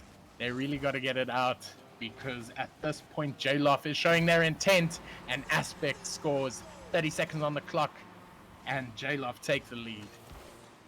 Bromeo, are we going to see another 7-goal thriller in game number 2? I mean, this already feels like it's the final game. Someone is on match point, but no, it isn't. It is only the second game, and both these teams once again throwing everything they have at this game. J-Loft trying to get this game back with 2 goals now. Fancy Lizard bringing in what he was expected of as a substitute, and now we see that Jagele are just giving up the confidence that they had in game number 1, and J-Loft bringing this back, hopefully seeing it out to go level in the series.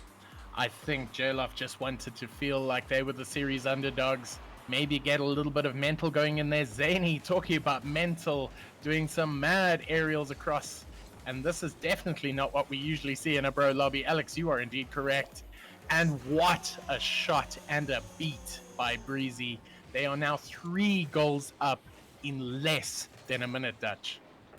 What a solo performance here from Breezy, taking it from his goal box and just dribbling it through everyone that came at him from Jagele. And now, as you say, J-Loft are 3-0 up. It hasn't even been a minute yet. Are we going to see a response here from Jagele, or are we going to see J-Loft just absolutely dominate this second game and bring it to the level pegging, which is what they so deserve from their performance in this first minute of game number 2? It really, really did look like that game 1 was tighter than a fat kid's back pocket. But it's really opening up that pocket in this game too. And I've got to say, this is a complete turnaround. J-Loft is taking command. They're being aggressive. But as we say that, Jagele putting on an attack, but unfortunately nobody there to take advantage of that good pass.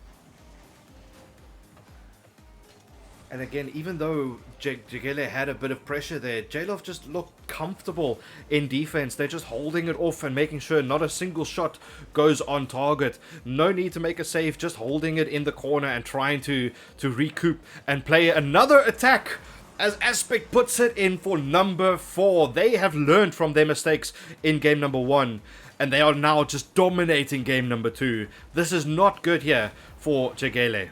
Breezy with the aerial acrobatics there. I thought he was going to score a fat double there, but in the end, it was Aspect support play that sealed the deal there. Still, not even 2 minutes gone, and it's already 4-0. This is turning into an absolute cluster show of a game.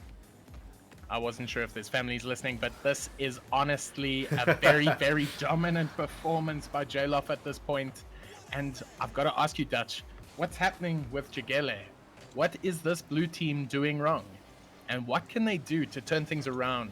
And possibly, maybe not this game, but game 3. I mean, the only flaw that I can tell safely from this game number 2 in the Jagele side is perhaps just a lack in communication, maybe, or just in rotation. I mean, they were so good in game number 1, and they still show the qualities that they possess in game number 2. But it just seems like J-Loft have clicked. They just starting to understand each other. Maybe Fancy Lizard is the difference. Maybe it's a communication difference in J-Loft that they got more experienced players on now. It's very tough to say. But what we can say is that J-Loft are definitely bringing this back to the level that they were hoping for. And now they have 2 minutes to try and see this out. The biggest difference that I can tell from Jagele that they may have to change up for game number 3 is perhaps just some more aggressive play. I haven't seen many bumps or demos so far. Now we see one from Zany, but is it too little too late with them being 4 goals down as it goes in for a number 5? Aspect putting the nail in the coffin with the 5th goal. Still 2 minutes left in the game and they are 5 goals up. This is a rout. And having a look at the Jegele team in Zany, Keister, Akrapovic, they are all individually good players, but on their attacking moves, you see that there isn't very good support from the attacking player. They need to back their boys more. They need to be more cohesive as a unit. And when these shots are put in, there needs to be somebody to sink that goal. And right now, we're not seeing that. What we are seeing is further pressure on the Jegele net. And at this point, it feels like a 6th goal is inevitable. Yeah, it is really just starting to seem like defensive frustration from Jegele, knowing they're 5 goals down, and Jailoff doesn't look like they're going to stop there. They're pushing for 6. They might be pushing for 7. They are just absolutely throwing this game at Jegele's side and really just showing their dominance in game number 2. They lost game number 1, and this is a great response from Jailoff, showing Jegele that this is not a side to be played with. Absolutely, Dutch. Jailoff is in a very commanding position right now. Every time they get into the blue half, they pull out their tents, they pull out their camper chairs, and they just start sitting there and peppering the goal until something happens. And until such a point that we see effective clears and effective attacks, nothing's going to stop them with their camping fun. Absolutely, as they camp out the last 30 seconds here, knowing they're 5 goals up, they don't need to be as aggressive as they were in the first 4 minutes of this game. Now it's just a case of holding on and making sure that that Jegele don't have a response. 10 seconds almost left on the clock, and it is a complete dominant display here from Jailoff. And now we bring it back to level pegging, back to square one, and we now have a best of 5 from game number 3. Keister finally playing it to the floor and confirming Jailoff as game 2 winner. That ties up the series 1-1. Remember, this is a best of 7, so there is still so much to play for. But given the dominant display by Jailoff in this last game, I've got to say, are we going to see that game 7? I mean, just look at the statistics. Aspect with a hat-trick. 10 shots from Jailoff versus the 4 from Jegele. Jegele had to make 5 saves and still let 5 slip. I mean, what an attacking performance here from Jailoff. Breezy with a hand in every single play in this game. 1 goal, 2 assists, and a save. Fancy Lizard also with a goal and 2 saves. I mean, everyone had a hand to play in Jailoff. It wasn't a one carries all. Everyone had a part to play. Jegele have a very even scoreboard, mind you. Now all they need is attacking product. They can defend, but they need to attack more. They need to play more aggressive. They need to get an early goal to restore the confidence they had in game 1 and see them take game number 3. 100% Dutch. I've got to say, I wonder if statistics do lie, because it said 10 shots in goal for Jailoff in that win, and there were only 4 by Blue, but I don't recall ever seeing a solid shot on goal by Jegele. So we're definitely going to have to see some more attacking intent from the Blue side going forward if they want to do anything further in this series. As I say that, almost a double, fantastic shot by Zany. This is the exact reply that needed to be spoken. Now, if it takes Zany 15 seconds to score 1 goal, why did it take 5 minutes for them to not even put 1 on the board? I mean, what is the change in approach here from Jegele, taking this early goal versus just being pinned back by Jailoff in game number 2? Exactly the response they were looking for, as you say, Bromeo, and now we've got a game on our hands because Jegele have finally found their scoring boots once again. And do they double this up, or do we see Jailoff taking this back into a 1-1? From a neutral standpoint, of course, we hope that Jailoff get a good shot here as Aspect tries to put that in. But Zany, good on rotation, and maybe that is the difference. It's just the rotations in game 2 were not quite up to scratch. But Aspect. Unforced error there. You saw the whiff coming through from Acro, and that's all the gap that Aspect needed to take a shot on goal to level up this game. You can't be making those mistakes in front of your own goal and expect to see the ball in front of you at the end of it. This is tantalizing at this point. Quaster with the first beat. He's playing it into the corner, but Aspect looks like he's got it covered. 50 goes both ways. And right now, almost playing it back into the orange goal. It's very 2-4 at this point. Fancy Lizard with a backboard shot. Aspect in the air. Challenged, and unfortunately nothing to come of it. Fancy's going to see if he can pull it again, but he passes it to Keister, and now Keister's going to say thank you and pass it to one of his teammates. He's going to see if he can put it into the middle. Zany with a shot. Pressure on orange right now, and it looks like Aspect are getting out of jail on this one. This is a much better performance here from Jegele, keeping this level now with 3.5 minutes left in this game. They've now shown in game number 3 that maybe game 2 was a throwaway, maybe it was just, too little too late. They conceded 3 goals very quickly, and that may have had an effect on their mental ability in that game. But now they are keeping things level, and it seems more balanced in game number 3. Blue definitely under a lot of pressure right now. Breezy with free reign, just to see what he can do with it, but is that a wide shot that almost went into the back of a J-Love goal? And no, we're not seeing anything yet. This is a much tighter game. 2 minutes gone, only 2 goals on the table compared to the previous stomping that they received. This is what we like to see. We want to see some blue pressure. Let's see if they can start mounting an attack. Keister with 1 beat, plays against the backboard. Where's his teammate? That is what they are lacking. They need much more support from their second man.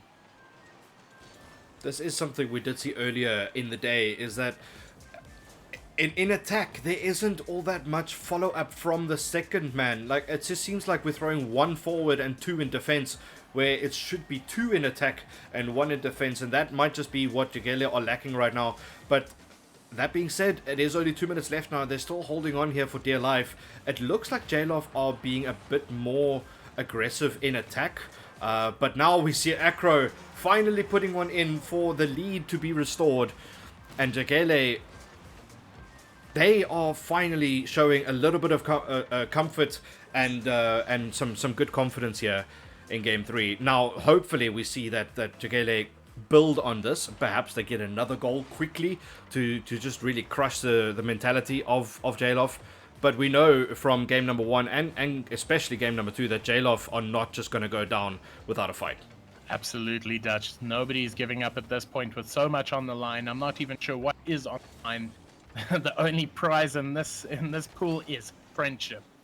But at this point, they want it all, from pure competition, Aspect playing it backwards. A very, very weird pinch coming off the back. Keister playing it in the middle, but nobody there to take the shot. Akrapovic at the back. Breezy wants to win it. Aspect takes a shot and he gets it, tying it up. 1 minute 30 to go. This is anyone's game. Man, oh man, this is an intense game so far. And as you mentioned, that there isn't much on the line other than bragging rights and perhaps the destroying of friendships. But I mean, this feels like a championship Sunday. This feels like there is $20,000 on the line. I mean, this is just passion, right? Everyone here is just playing with passion as Breezy takes the lead away from Jegele, as they have had for a little while only. And now J-Love are once again in ahead.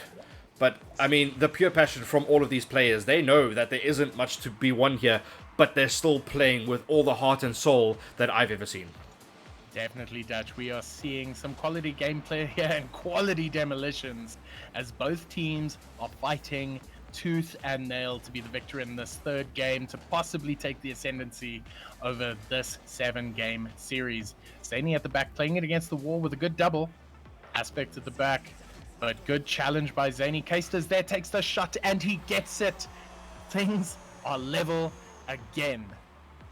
And having seen what J-Love did in the previous game, we could not see such a tightly contested game this one. It is anyone's game at this point, Dutch. Holy moly, we are in game number 3. We have 1 minute left. We are level in the series. We are level in the game. What a advantage for the neutral standpoint here. Everyone is rooting for someone here, but from a neutral standpoint, we're rooting for this to continue being as level as it is. Right now, the way things stand, we are going to a game 7, which is what we're hoping for. Unless Acro makes a play here. puts it in. Just Breezy getting a really good save there, and now Lizard plays it forward. Both of these teams throwing everything they have to try and win game number 3 and be back in the driver's seat as they both have been before. Man, oh man, I still cannot tell you which way this is going to go. After game 2, it looked like J-Lof had the advantage, but now Jegele are proving us wrong and saying, you know what, that 5-0, okay, it happened, it's over, it's gone, now we're back and we're pushing everything we have. I've got to say, this has been a very tightly contested game, but what I'd love to see is all of these demolitions. They are disrupting the play, they are forcing more goals, and that is what I hope to see more of in this overtime, where we can finally see who deserves to win this game 3.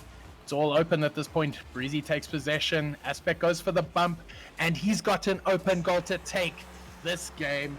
J-Lof takes it all. Oh man, we have another goal 7 thriller. 7-goal thriller here on us, and Breezy having a breeze of a time taking that straight into the net after the bump, which was such brilliant play and knowledge that there's only one defender left. Take him out and you've got an open goal. Breezy, what a play there from him, and a brilliant performance once again from J-Lof. Last time we had a 4-3, it went Jegele's way. This time it went J-Lof's way. They've won 2 games in a row. They've got all the momentum that they need. But Jegele are still here and they're still fighting for that grand final.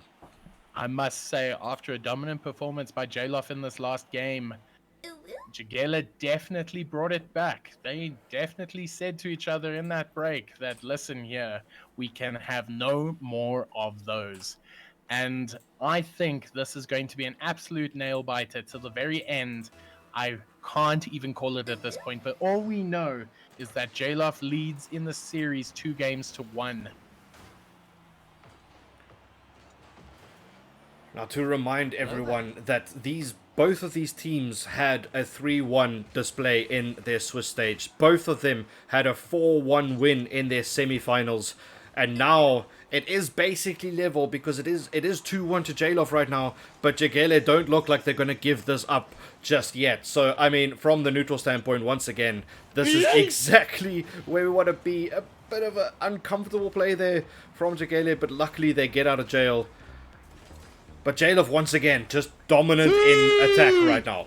Definitely Dutch. J-Lof don't look like they're going to give you up. They don't look like they're going to let you down. They don't look like they're going to turn around and hurt you. So let's see if Fancy Lizard can take the shot. Fantastic block by Akrapovic. Akrapovic taking it up against the wall, but right now it's absolute mayhem. All orange players in the corner at this point. Zany going to try his luck. Unfortunately, that goes a little bit wide. Fantastic demo by Acro, another by Keister. Things are turning hectic fast. Blue feeling particularly dominant, and as they capitalize on that dominance, Zany sends a laser into the back of the goal. And this is Jegele showing what they've got. That is a great goal there from Zany. What a power shot to put that past 2 players from J-Lof. And now we have an early goal here. A nice lead for Jegele, which is exactly what they needed to try and take a bit of a confidence away from J-Lof. It is such a good matchup here as Koister gets a really good block there on Fancy Lizard's attempt. And yeah, we're back to a midfield battle. Definitely, Dutch. It's a little bit static there in the midfield right now with each team just trying to make something work. Fancy Lizard with a straight shot though, and he gets it. Acro unfortunately couldn't make that save, but that was some fantastic pressure by Aspect. I love what we're seeing here. The game is tie. 3 minutes and 19 seconds to go. This is anyone's game. Millimeters away from a brilliant save there for Acro, and I mean it's a great goal for J-Lof to bring this back level. And now we've got just over 3 minutes left, and Zany tries to keep the attack up and get the goal straight back, but Fancy Lizard plays it out well, and now he's in a 1v1. Acro plays it very, very well and just stands his ground as Zany tries to take this back forward. Both of these teams again just throwing their weight here and just pushing for the all-important second goal, which will see either one of them go into the lead here. Obviously, J-Lof know that they are in the lead when it comes to the series, but they remember that it's a best of 7. Oh, what a close effort there from Quasit. It just bounces off the post, but what a shot it was, though. Acro clearly listening to the stream and taking those demos to heart. He has been an absolute menace. The midfield is still a bit of a mess, but when there are those breakaways, there are goals on the other side. We have seen some very, very good attacking play so far, but let's see if this clear by Breezy can come to anything. Zany returning in kind, following with an aerial, possibly up against the backboard. Quaster to take a shot. Another backboard.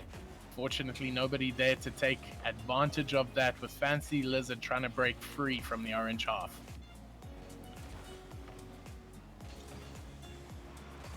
Zany trying to control that out in the midfield, just popping it over one and trying to fake out the other, but it doesn't happen that way. Quasit has a shot. It goes off the post once again. Quasit is quite unlucky with that fourth defender there from J-Love. But, I mean, Zany here with some mechanical plays. Acro keeps it up. They're piling on the pressure now. They know they need to win this game. They know they need another goal. And, I mean, every chance that they have, they seem to be throwing it at the backboard, hoping something sticks. Oh my gosh. But good defensive play here from J-Love. It is absolutely wild at this point. I think there have been more explosions here than in a Michael Bay movie. Aspect playing it across, trying to get the reset, gets it, but couldn't make the shot count. But can he capitalize? It is awkward on the blue net. But luckily, nothing comes of it for the blue team. Fancy trying his luck, but looks like blue team is safe for now. Jigele mounting their own attack. Breezy with a save, but can he stop this one? No, he can't. Zany scores a goal to allow Jigele the ascendancy in game number 4. As soon as that ball popped up in the air, I thought to myself, this is a great opportunity for Jagele to try and get this game in a winning fashion for them and try and bring the series back to level. And Zany does exactly that with a all-important goal, and now just a minute left for them to hold on and see the series go 2-2.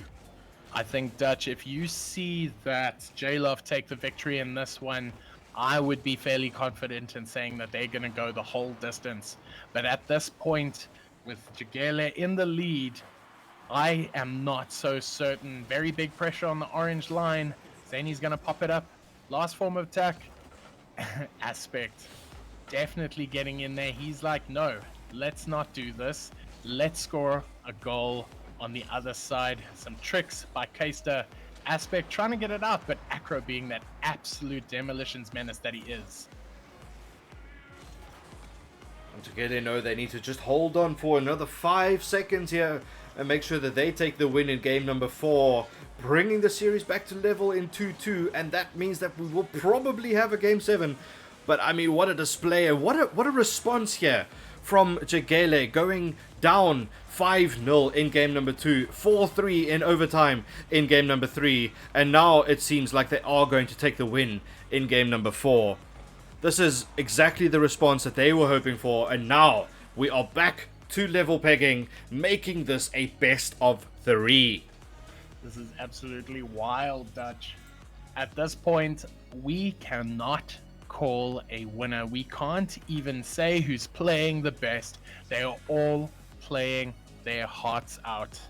Fancy Lizard definitely making a difference in J-Love's attempt, but Zany being absolutely zany with his 2 goals, giving Jagele the well-deserved win in this game 4. So now with things all tied up, each team has everything to play for at this point. After the second and the third game, we thought that J-Love might just have the edge over Jagele, but Jagele won game number 1, and now they just got through that grudge match in game number 4, and they are also just here to let us know they still are in the running for the Bro Community Cup. As Aspect instantly replies here with an early goal here for J-Love, also reminding Jagele they also want that cup, and we're gonna go to the very ends of the earth to try and make that happen. Aspect with an absolutely nutty goal in the 8th second of this game. Is this what we've come to expect? This is an outrageous game, both in quality, in pace, in drama, in everything. Zany plays it in, but Acro finishes it, tying it up less than 6 seconds later. This is Rocket League. My oh my, this is indeed Rocket League. We've only had 16 seconds and we already have a goal each. It is still level, Bromeo. It is still level in every aspect of the game. Series, game, my oh my. Where is this going? We still can't decide who is the better team here. I refuse to make that decision. Breezy with no boost, trying to make something happen in the field. But he's proving an absolute menace at this point. Coaster taking it, just needs to beat one. But the demo might have been it. As he takes the shot, can he double? No, he can't. Absolute drama on this point. And Athena against the post. Aspect seeing if he can return the favor on the other side. Absolute desperate defense on both sides. Zany in possession. Tackled by Fancy. Breezy's up there. Decides against it. Acro with the clear. Now we'll see a nice little journey into the orange half. That was a triple commit. Let's see if Jalof can recover from this one. It is still drama in the orange half, and right now it's anybody's game. From a caster's perspective, I am struggling to find a chance to breathe here, because every time we think this game slows down, someone gets a demo, someone gets a pass, someone takes the shot, and this time that someone is Fancy Lizard and puts Jalof up ahead now. I mean, I am struggling to breathe right now. I haven't had an opportunity because these players are playing so fast and so well. They're keeping up the pressure, they're keeping up the momentum. All players on the field are giving it their all right now, and Fancy Lizard puts them ahead, but Jagele have plenty of time to bring this back once again. Absolutely, they Dutch. We are seeing so much aggression from the Jagele side, but Jalof just somehow managed to beat through it and score that goal, taking them into this lead, and it is tenuous at best, because you know at any point this could change. A little bit of drama on the blue net. Let's see if he can get it out. Fancy coming in. Couldn't win the 50. Now Keister with 0 boost is going to try and delay it. See if he can get a little bit of winnings out of this. But oh my gosh, there is absolute drama. Zany with a desperate 0 boost defense. And at this point, Jalof is showing that they might want this more. They are showing that they can be just as aggressive. They can do just as many demolitions. Keister with a shot. And Breezy couldn't stop it. Ties the game up 2-2 halfway through this game, Dutch.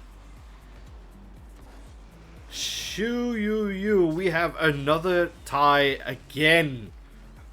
Game number 5 with 2 games each, 2 goals each, only halfway through this game, and now Quasar has finally put it level once again. And I mean, it shows character from Zany and Quasar. Back in defense, both having 0 boost. It just seems like Jalof are trying to take advantage of the boost plays here, but their character was so strong that they were like, you know what, I'm gonna defend this anyway. Made sure that Jalof didn't score their third, and instead went around, played a counter attack, and now it is level once again with the net wide open, and Quasar seeing that from his corner, playing it straight in. And now again we have 100% traded the lead here. It was a lead to Jagele, then it was a lead to Jalof, now it's again a lead to Jagele. Where is this going, Bromeo? I'm lost. I'm lost for words right now. At this point, you can see that Jalof are hammer and tongs. They were all aggressive, and oh my gosh, a goal line save, and it is absolutely nuts, and that is so unfortunate. Keister getting the rebound off an orange player. Breezy is probably not feeling so hot right now. He stopped a brilliant one, but then the crossbar denied him.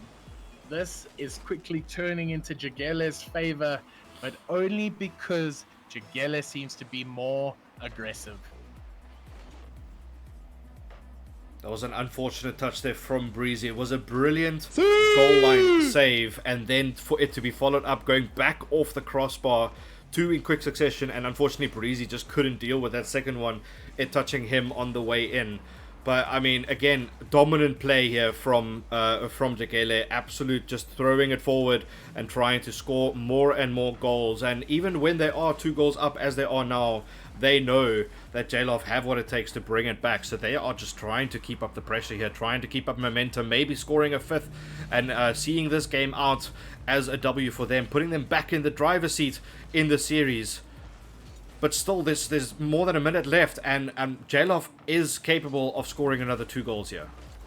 Absolute drama on the orange line now. Defense is getting a little bit desperate. Aspect is going to see if he can get the clear out of here. Maybe buy his team a little time, but Zany says no. Bounces awkwardly up. This is definitely turning into something that could get dangerous. But with 50 seconds left in the game, time is running out. Zany with another mad play, but unfortunately couldn't convert it. And still, pressure remains. Keister tries to play it in. Breezy tries to clear, but Zany plays it in. What an absolutely nut shot. And it seems like Jagele just want this more. They have been attacking and attacking and attacking. If you're looking at statistics, Jagele has made 14 shots on goal, whereas J-Love has made 4. That statistic is telling. Blue side is absolutely peppering J-Love at this point. And if you were to see the goal difference, I'm not surprised. I mean, it is 5-2 in this game, but we need to remember that J-Love had a 5-0 in game number 2. So, I mean, they still have capabilities to bring this game back. Maybe not in this game. Maybe they have to do it in game number 6 to take it to game 7. But Jagele now know that if they go on and win this, which looks very, very likely, they will be on match point. At this point, every single game is going to be on match point. And it is absolutely nuts. This game, 8 goals have been scored. There are only 10 seconds left. One would think that J-Love doesn't have the time to bring this back. But wow, what a contest so far. I think Zany's going to play this down. Aspect's going to play it up. Try for one more goal, but Acro is having none of it. He wants it on the floor. He wants this game to be done. He wants to take this next game and then take it home. Jagele, our game 5's winner, taking a lead with scores now 3-2. Holy moly, 16 shots from Jagele in this game versus the 6 from J-Love. Yes, the conversion rate for J-Love might have been better, but the absolute physical play from Jagele in attack has shown with 5 goals going in. I mean, this is exactly what Jagele were hoping for after that poor performance in game number 2. And now they've brought us back to be on match point in a 3-2 lead. It is all up to J-Love now. Are they going to throw this away, or are they going to bring us to game 7? Jagele are definitely out in the hunt for that title. They are 1 game away. And if they can take these next 5 minutes well and score 1 more goal than their opponent, then it will be game over for J-Love. Now, in my personal experience, I wouldn't think that we are going to have another 8-goal game in game number 6. I'm pretty sure that Jagele are going to try and defend for their lives right now, knowing that all they need to do is, as you say, score 1 more goal than J-Love right now. J-Love will throw everything they have at Jagele's goal, as we see a Rule 1 happening in the orange net. Are they going to hold on to it and respect the rules of Rocket League? It doesn't look like it, as Acro does come back, but Fancy Lizard puts that straight in, and J-Love now have an early lead, which is exactly what they needed. J-Love deciding enough is enough. They are not here to play. They want to pull back this game as fast as possible and take the Game 7 to Champions Field. And this is what we have been looking for. This is what we wanted out of this game. Some absolute mad defense on the orange line. The pressure is definitely there, but Fancy Lizard has got some space to take it out. He throws a pass. He wants another touch, but Zany says no. Keister plays it off into the corner, tries for a double. He gets it. Acro needs to be on the hunt. Can he score it? No, he can't. This is absolute champagne Rocket League at this point, and I cannot tell you how stressful it is here in the box, because it is pretty stressful out there on the field. Mad defense, mad attack. Breezy with another punt through, but Zany's got it covered. Tries for another redirect. Can Acro take the shot? No, he can't. Fancy Lizard there to stop it. They're trading blows in midfield. trying to get the ascendancy. Is this one in? Aspect scores. This is now 2-0 to Jalof, and it seems like they want to take this to game 7. Zany just tried to get back for that top corner save, but just didn't get there. The placement from Aspect was absolutely precise, and now it is 2-0, as you say, to Jalof, and this is exactly what they wanted. Game number 7 on Champions Field.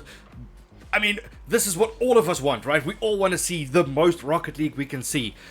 For now, Jalof looks like they are dominating this game, but Jegele know that they have 3 minutes left to try and bring this game back. I mean, 2 goals is not a lot going by the amount of goals that has been scored in the series alone. I mean, we've had a 5-0, we've had 2 4-3s, we've had a 5-3. This has been a immense scoring game so far, and Jegele need to remember that they are capable of scoring that many goals. Completely there, Dutch, and in a complete reversal of things, 6 shots at goal from Jalof, 2 from Jegele. This is a complete reverse from the previous game. Massive pinch there. Fancy Lizard with the chase. Zany with the defense. Zany's gonna see if he can take this through, score a cheeky little counter-attack goal, but Breezy thinks otherwise. Still in a little bit of danger, but it looks like Blue can recover. And Fancy Lizard taking it off in the blue half. Blue is now under a lot of pressure again. What can we do to see this game going through into overtime? Blue is obviously thinking, what can we do to take this game back? Aspect on the backboard, did he possibly mess it up? No, he did not. But it is still absolute drama in the midfield at this point in time.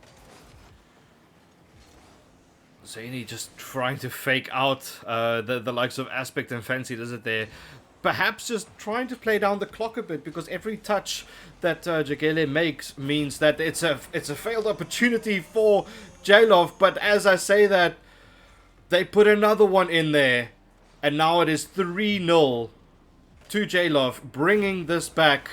And now there's only a minute 45 left on the clock, and it looks like we definitely have a game 7 coming up. I feel like you couldn't write this stuff. This is absolute drama. This is absolute champagne Rocket League. Fancy Lizard trying to play it through.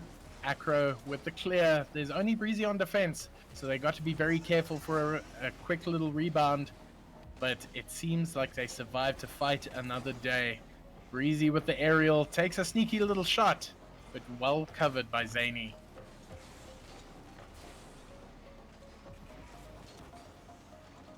We've got in the chat, we have Defunct watching this unfold, and I mean, this might just be a scouting opportunity for Team Fusion to have a look at potential new members. Welcome to you, Defunct. I'm very happy to see you here as Jalof really just dominate this game number 6 and make sure that we go to game 7. Now we've only got 50 seconds left, and Jegele know that they have to push everything they have to try and see this out, but at the same time they know that they are still in the driver's seat on series, and they can go to game 7, and Aspect puts it in for goal number 4, a hat trick for him once again. I am sorry, did you not see that backboard clear? Nobody touched it. Absolute wall-to-wall goal. I haven't seen one of those goals in a while, dude. And this is getting wild. Jalof has decided that no, they are definitely going to win game number 6 and force this into 7, because why not? Why not deprive anybody of a game 7? They have decided that they want to score a mad amount of goals in a very, very convincing fashion. Each game has been completely different in the way it's been approached and who's been dominating it. There's been no clear-cut winner at any point during this series, and I love every second of it. Breezy gonna see if he can finally get a nasty little goal to close it off, but it seems like it is not going to be. Still in contention though. Quaster plays it out. Acro still up in the air. This is a very, very long 0-second goal time. Can he take the shot? No, he cannot. But that means that Jalof are game 6 winner, and that means that still tied, we are going to game 7, Dutch. Man, oh man, Game 7 on the horizon. This is what we wanted from a spectator's point of view. A neutral ground. We are back to level pegging. J-Love with an absolutely dominant performance in game number 6. I said at the beginning that I don't think this is going to be a high-scoring game with Jegele defending for their lives, but how wrong was I? Jegele absolutely getting just walked over in game number 6. J-Love scoring 4 goals, which is against the script. And now we see game number 7. This is it. Do or die. Lose this match and you're out. Win this match and you are the champion of the Bro Community Cup. I couldn't have written this better myself. 5 minutes to go until we see who walks out with the Bro Community Cup. And at this point, it is anyone's game. J-Love coming in here with a little bit of confidence with such a commanding win previously. But it might just be what Jegele needs to take this one back. I mean, we've seen a magnitude of goals scored. We've had 2 4-3s. We've had a 5-0. We've had a 4-0. I mean, the amount of goals traded between these two sides has been insane. But now we know that J-Love are capable of scoring a lot of goals and perhaps holding on to a clean sheet. But we also know Jegele are very capable of bringing a game back and perhaps going in the lead as well. But as we said, this is the final game. They have only 4 minutes left to try and secure that Bro Community Cup.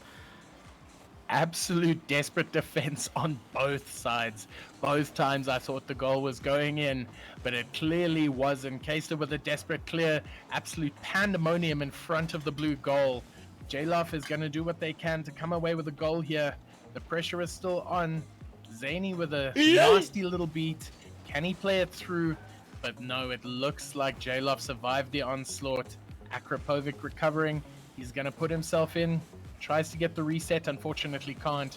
But the drama's not over. Orange net is under siege. Keister narrowly misses the shot. But what are we going to see here? Aspect tries for the flick. Tries for the recovery. Breezy's in the air. But Zany stops him in his tracks. This is end-to-end Rocket League at this point. And I can't see which way this is going to go. Both teams are playing at rebound. Acro in. This is absolutely wild. Jegele takes the lead. And is this going to be Jegele's game, Dutch? Jegele have been piling on the pressure from the get-go here, and J-Love have been doing very well in defense. But now, finally, Acro puts it in for the lead, and as things stand, they will be crowned champions. But we know that J-Love have more tricks up their sleeve, as Acro puts this in for number 2. Quick 1-2 from him, and now it looks all but dominant here for Jegele, and they are hungry for more. Is J-Love going to respond here? They are too hungry at this point. It took them 2 minutes to score their goal, and it only took them 2 seconds to score another one. So you can definitely see Acro. Oh my gosh. We have seen 3 goals in 6 seconds. This is absolutely Acro, where have wild. you been all my life? What is this? We haven't seen this kind of display from him just yet, and now he's leaving the popcorn play for the very last game. You can't do this to us, Akrapovic. What a display. A hat-trick in the mere 6 seconds. The 6-second hat trick. Is that what has happened? Is this the thing that's going to happen? But no, Aspect says no. No, it is not. We are going to score some goals. We're going to bring this back on track. And Jegele are now under pressure. J-Love scored a quick reply goal, and still, with 2 minutes and 40 seconds, this is anyone's game, Dutch. I mean, it's safe to say that this could possibly go to a Game 7 overtime. And I mean, I don't know if my heart can contain that kind of pressure from these players. But what a display from both teams once again. Yes, Acro got a beautiful hat-trick in 6 seconds, but Aspect instantly replied. And now it is all up to J-Love to try and get this game back level with a good 2-goal deficit right now. Keister trying to play it back in, but Breezy's got it covered. Fancy Lizard's gonna punt one. Maybe he can get over his head, but no, Zany says no. It seems like at this point, the blue net is the target. because there is peppering and peppering and peppering. And Zany's gonna try and bring it out of the blue half, but at this point, it seems like the orange team have got a bee in their bonnet. It seems like JLof has decided that they're gonna finally bring this game 7 to them. Breezy with a good drib, but unfortunately can't take on Zany. Fancy Livid plays it up. Breezy's still there. Still absolutely wild at this point, but Zany takes a cheeky shot. Breezy got it covered though. Very, very good clear from Fancy Lizard. Acro plays it down, but there's a missed shot there from Fancy Lizard. Aspect's trying to recover. Hits the backboard. Is anyone in the air though? Absolutely not, says Keister. Jagele know they got just over a minute to see this out. They are 2 goals ahead. Do they try and score another one? Do they try and hold on to this lead? JLof are doing everything they can to try and get this back, knowing this is do or die. The final minute is upon us. We've got a 3-1 lead for Jagele, but JLof is going to do everything in their power to try and get this back. What a performance from both teams here, and I mean, it couldn't have gone any better from the neutral standpoint. It could definitely not have, with all of the pressure being applied on Jagele at this point. They are hammer and tongs. They missed an easy open net earlier, but wow, this is going to be a thriller. Keister with the open net, he doesn't miss those. That is 4-1, and I think that that might be the final nail. Are we looking at a Jagele champion, Dutch? It does seem like it is a Jagele win here. I mean, they are 4-1 to the good now. They only have 27 seconds left to defend their lead and take their title.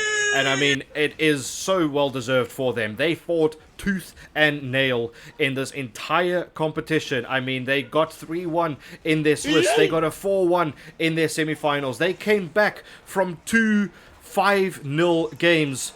I mean, what is this display of character from Jagele as the ball is about to touch the ground, and Jagele is our champion. There is no more time left. Everyone tries to keep the ball up. No one is doing anything else, and Jagele wins the Bro Community Cup. What a performance from everyone involved.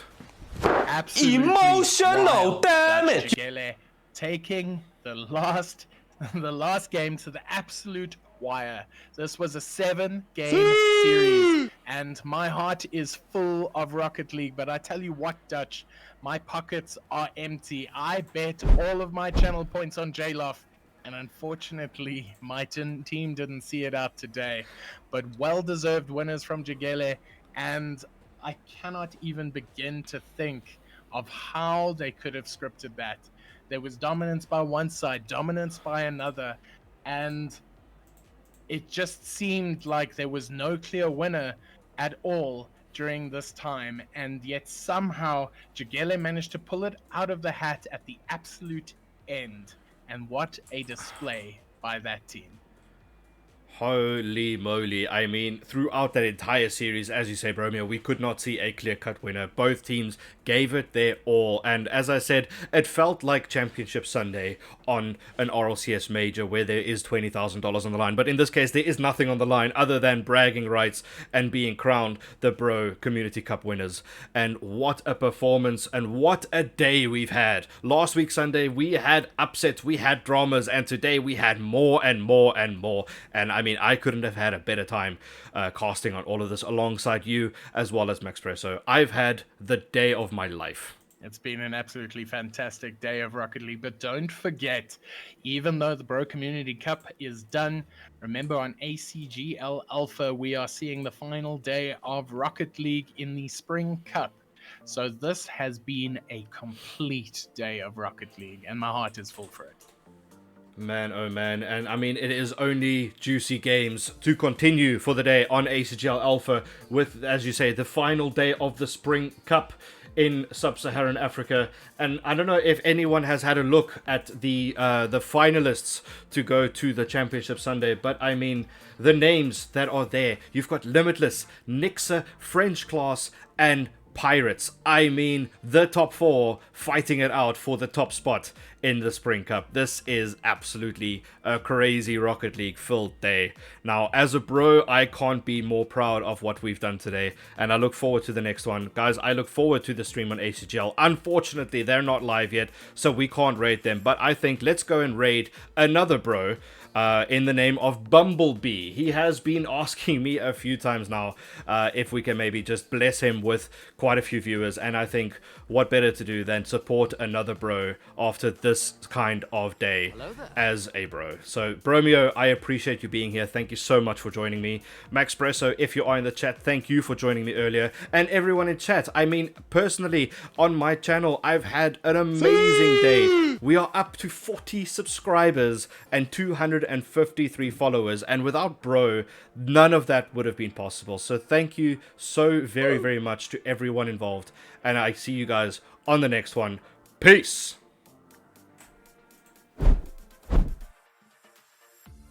See?